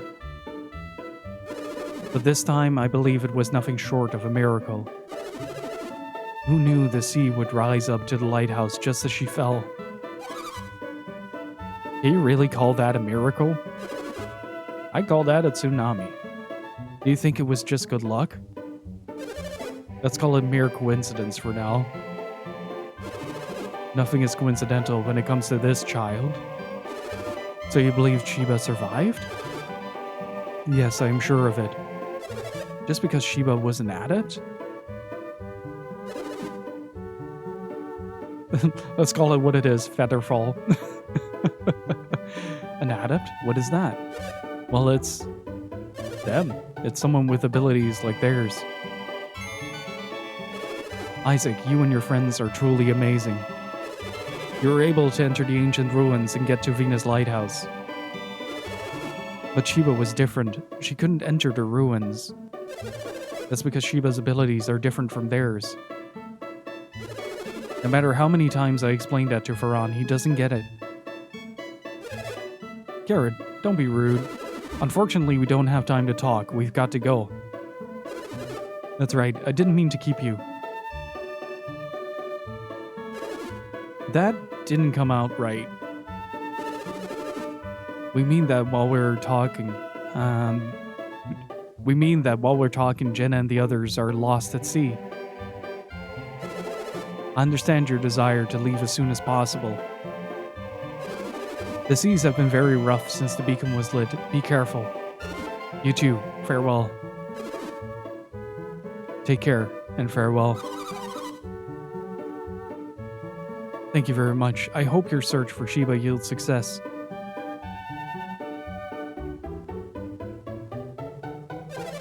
Please wait for me outside Farhan's house. I wish to speak with you.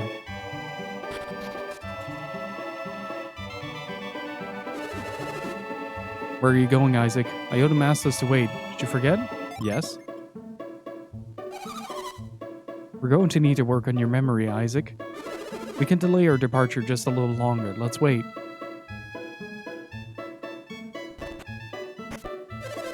Thank you for waiting for me. As you no doubt have guessed, I need to speak with you about Lemuria. Yes, the island of the ancients far out to sea. When you could not find Jenna, you returned to Venus Lighthouse. Yeah, the base of the lighthouse was flooded, so we couldn't get out. And that's when you gazed out to sea, as you promised Bobby you would. Yes, and we saw an area wrapped in mist. I remembered how Bobby said Lemuria was always covered in mist. I am not sure, but I'm beginning to think that may be Lemuria. If it is, then Bobby's life could be saved, yes. Then I guess we have no choice but to go. Good. Then it's settled. I'll make arrangements for you to leave at once. But we have to find Jenna first. That is the other reason I wanted to see you, to give you this. Iodum takes out the black orb. Oh, isn't that? You will need it to sail Bobby's ship. Bobby told me the ship of the ancients is an incredible vessel. It will make your search for Jenna easier. We appreciate it, but I want you to find Lemuria as soon as possible. We promised Bobby we would find Lemuria. We will not fail him.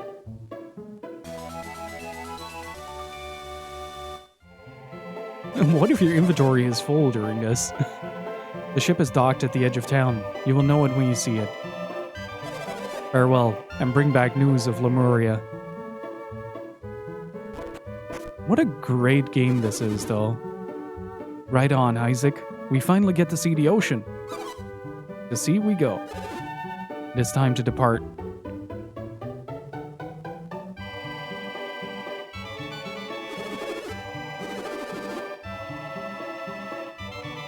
Wait, where is the wharf here? I know where the wharf is, but where's the wharf?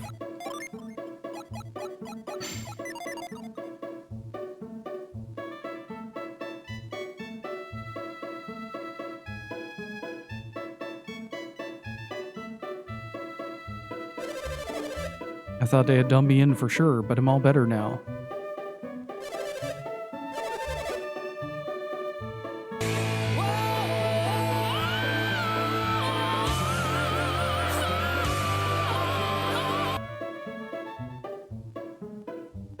Holy shit. Anonymous, thank you so much for gifting 25 subs to the community. Thank you so much. Really freaking appreciate the support. Can I get some Kev's Riches in chat, please? Thank you so much.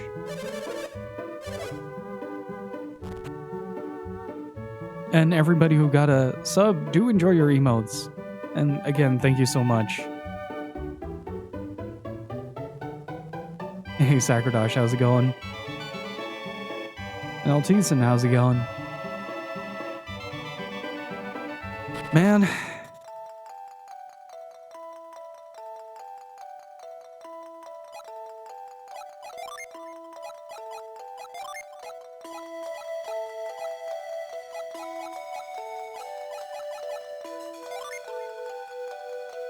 It feels a bit weird to close out Golden Sun.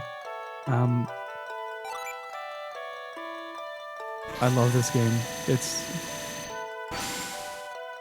still one of the best RPGs ever made. It's so good.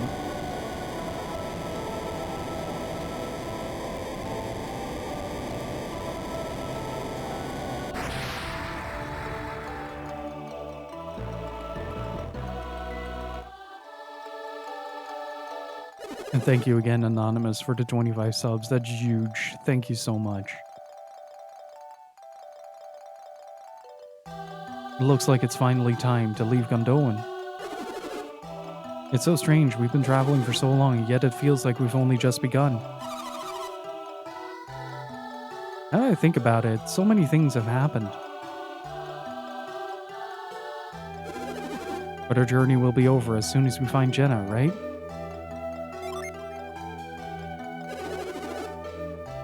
At the end of one journey, but the beginning of another. No way. You didn't forget, did you, Garrett? I promised to Bobby. Oh, Lemuria. Literally why the boat is there. I wonder what kind of place Lemuria is. We have to find Jenna before going to Lemuria, don't we? Yeah, that's important. At any rate, this will be our first time on the ocean. So this is the ocean Kraden wanted me to see. The seas are very rough. Do you think we will be okay? This is a Lemurian ship. We'll be fine. Well, shall we then? To sea. Jenna's waiting for us.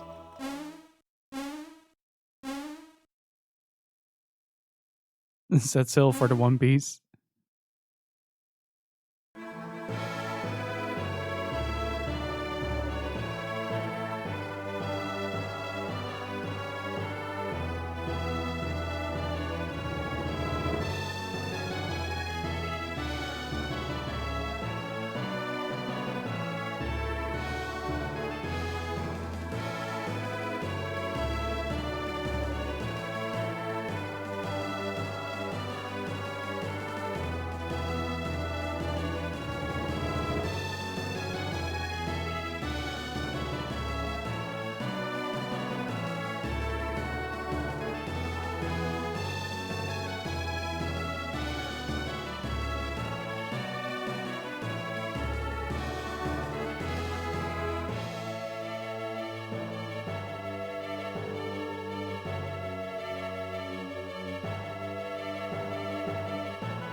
I forgot that it doesn't end on the end screen. It just goes like boom, copyright, silence.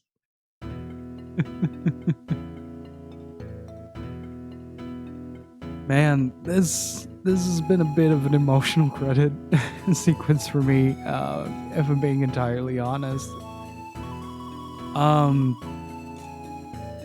Like in a weird way that, well, not a weird way. There, like this game just awakens a complete, or revives my love for the genre utterly and completely. It's incredible how well this game holds up for me as an extremely condensed experience.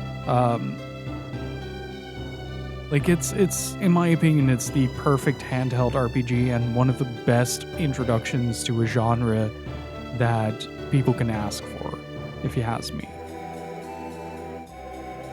Like, we've been doing a little bit of the extra mile by setting everything up in weird ways that allows us to kind of experience a different side of the game. You started this series by finding Dark Dawn in a bargain bin. Oh, what a fantastic rabbit hole to find. I am kind of at a loss for words at how to describe this, because it's really difficult to approach this without any sort of bias. This is the game that made me deeply fall in love with the genre, and is indirectly kind of how I ended up doing streams of RPGs, primarily of the Japanese variety. Like, it's one of those games that just shape me fundamentally, and my approach to gaming as a whole. It's kind of like my Chrono Trigger or Final Fantasy VII. It's such a beautiful game. The soundtrack is phenomenal. Its story is captivating. Its characters are brilliant. Except for Felix. He kind of sucks. The premise, the world, the way that synergy is incorporated into the game it's something that I've never seen before. Like, sure, you have alternatives like Pokemon, where you can teach a Pokemon an HM to use strength on a boulder to move it. But here, it's more part of the world, right? It's more logical to use telekinetic powers to move objects, or use your visions of hidden objects to reveal treasures that other people can't get access to. And incorporating this into small screens with puzzles that you can solve through this magic makes it so much more a part of the world than I have seen in any other RPG. Usually it's like, oh, this item grants you the power to do magic, but you only use it in battle. Golden Sun circumvents that from the get-go by saying, you can use this magic in battle, but there's also magic that you can use outside of battle to interact with the environment in natural ways.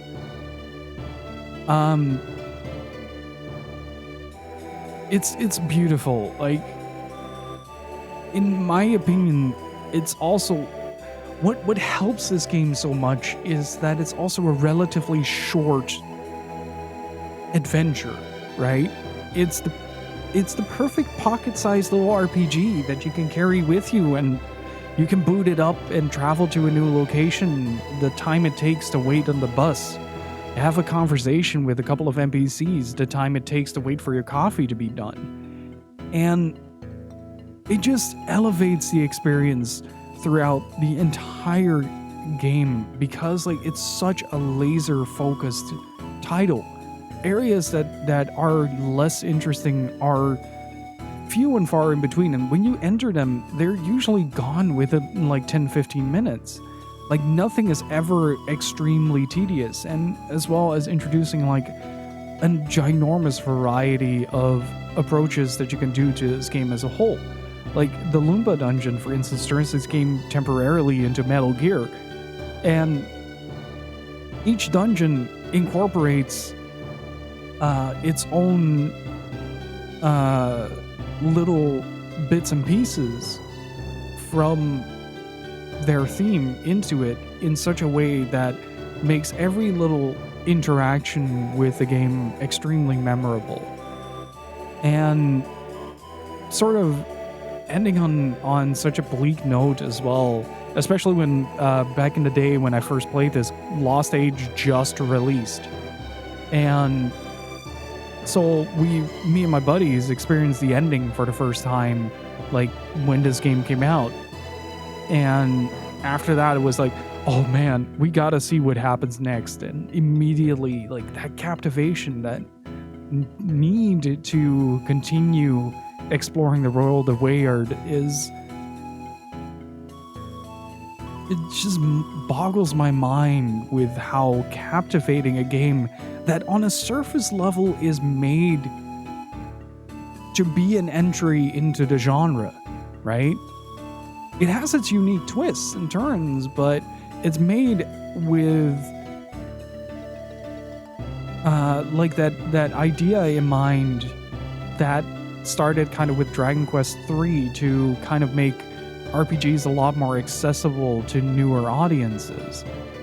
And especially with it being like the sole RPG on the system at that point in time, it really just shines. It really, really shines. And it just has so much of that Camelot love to it as well, where you can just see like every stylistic choice that they've made throughout the years. Especially now, like I've been exploring a lot of their Saturn catalog in like the past years. And as a result, I kind of feel a little bit more appreciation for like the little overlapping design choices that they have. And I just didn't expect them to make something this small feel this big. And I am incredibly biased when it comes to this game, but even through that bias, you can see the incredible things that this game does. And even still today, it provides you with like a relatively unique experience within the genre, especially with how you interact with the world. And the older I get, the more more intertwined the mechanics are for me. Like the synapses connect and my mind goes to like, what if I put this gin over there? What if we do this over there? And suddenly you have like a whole new layer of Golden Sun to peel away. And that's kind of what this playthrough was for me. Like, sure, I know where every gin is. I know how the base stats for everyone interact with one another. But like, hey, I can now make Garrett my primary healer in this fight because Mia does more damage. It's kind of a surreal sensation, honestly. And I can't thank you guys enough for being there to share it with me. It's been an incredible journey. Thank you so much. With that said, though, I don't have to tell you guys that I'm going to give this game a 10 out of 10. I am incredibly biased when it comes to this. And I'm not going to apologize for that.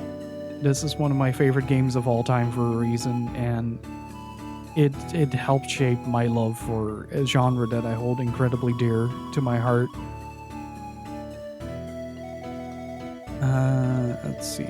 But you guys give it a 9.7. I believe this is the highest a game has been rated by chat.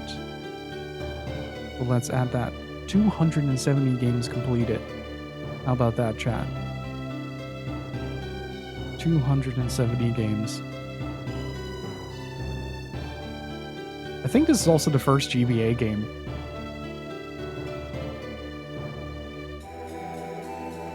I'll have to adjust the end time in accordance to the VOD thingy. So, Let's actually see if there is a game that... No! Live Alive! Live Alive beats it by a decimal point. God damn. That is closed. That close. That is really close. Well, and the Witcher expansions as well. And Shenmue? Chat, you have very good taste. You have extremely good taste. I miss most of the story content. That's fair, yeah. Well, hopefully you guys are going to be here for the sequel.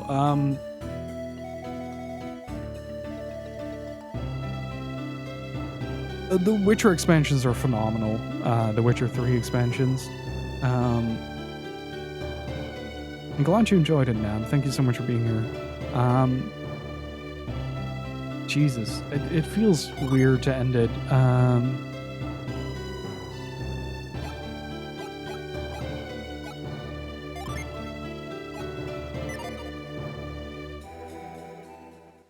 Oh, whoops.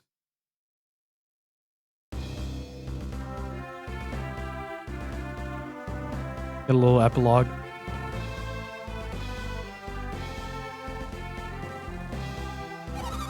Oh, Kraden, how long will this island continue to drift?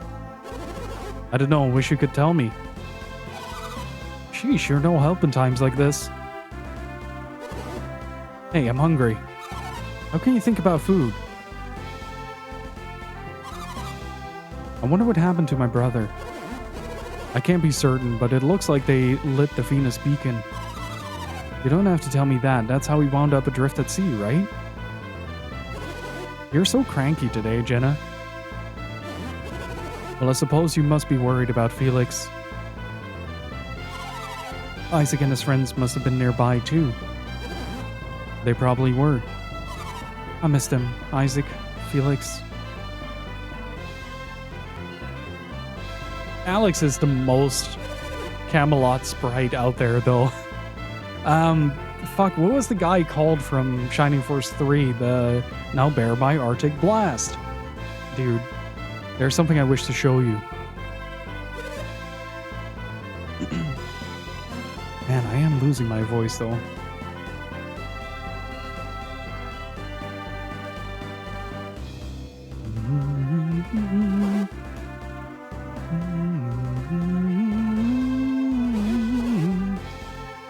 They're alive. They're alive. What is this? Alex, what happened?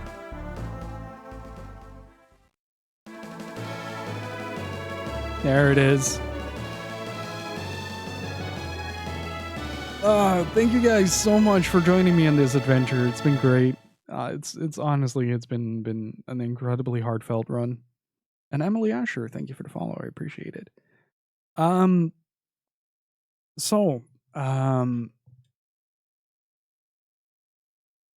Yeah, it's kind of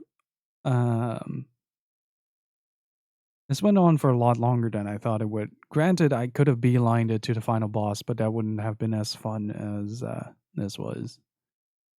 Thank you so much for joining me for this adventure. It's been an absolute treat to be able to stream this for you guys. I love this game to death, and I really hope you guys enjoyed it. Bit emotional here.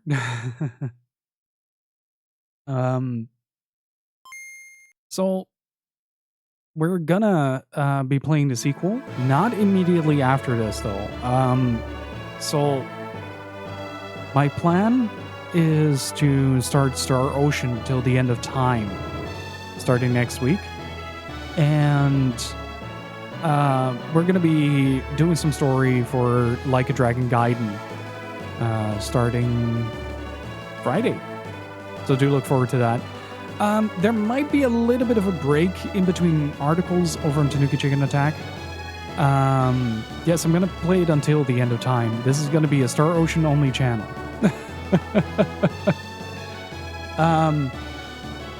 But there might be a little bit of a break in between articles on Tanuki Chicken Attack. Maybe I'll put in like a couple of arcade games that I've been playing recently.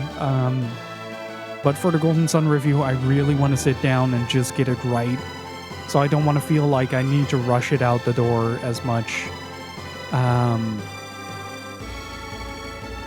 So yeah, Rodland review is still going to be on Saturday though, so do look forward to that.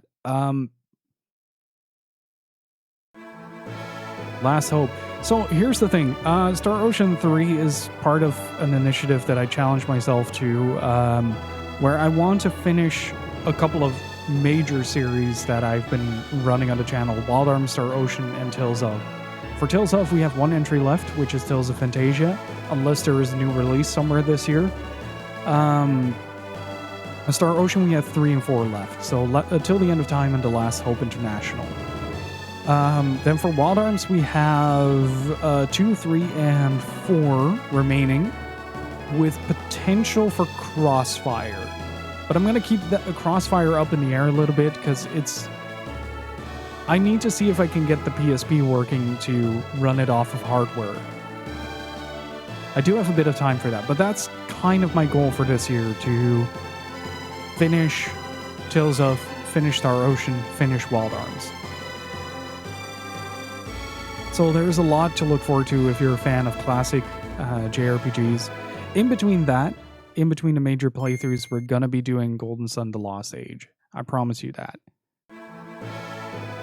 But first, I want to play Star Ocean until the end of time. I've been postponing it for a very long time, and I've been really excited to try it.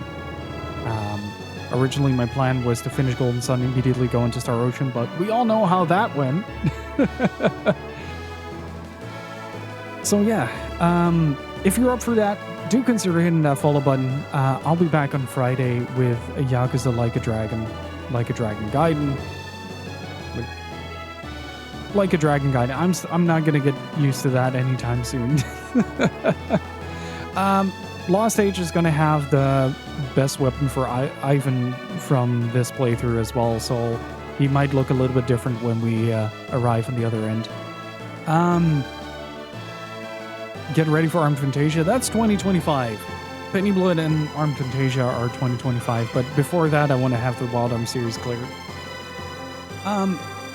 But yeah, thank you so much for being here. If you're new to the channel, do consider hitting that follow button. I'm going to hit the close out one more time so we have all the links in view of chat.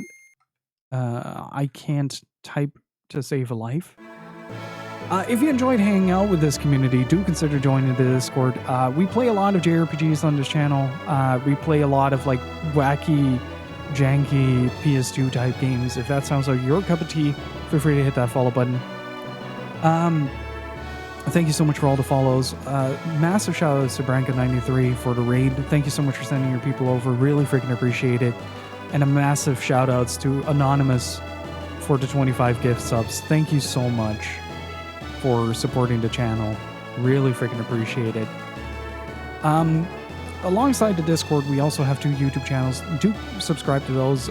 One of them is the main channel where you can find some videos I made a couple of years ago. Maybe one day I'll return to video making. Don't know when. The other one is an archive where the VODs are posted without the breaks, so it's a seamless viewing experience. And we also have a website called TanukiChickenAttack.com, where I post a lot of written reviews on the games that we play on and off stream.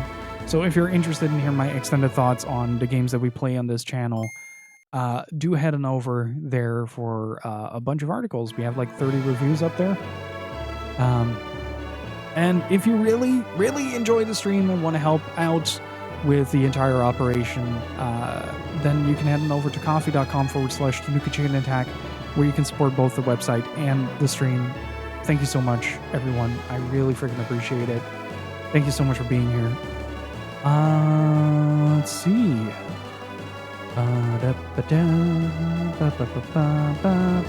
Why is everybody playing Unicorn Overlord? Except for Tom. I'm going to send you guys over to Tom. He's playing some weird point-and-click game. He's a very chill dude, plays a lot of retro stuff. So, do consider checking him out. And thank you so much for being here. Really freaking appreciate it. Again, massive shout-outs to Anonymous. Thank you so much. for the incredible support. I will see you guys all on Friday. Until that moment arrives, stay beautiful, keep on gaming. Thank you all so much for watching, and y'all have a good one. Bye-bye.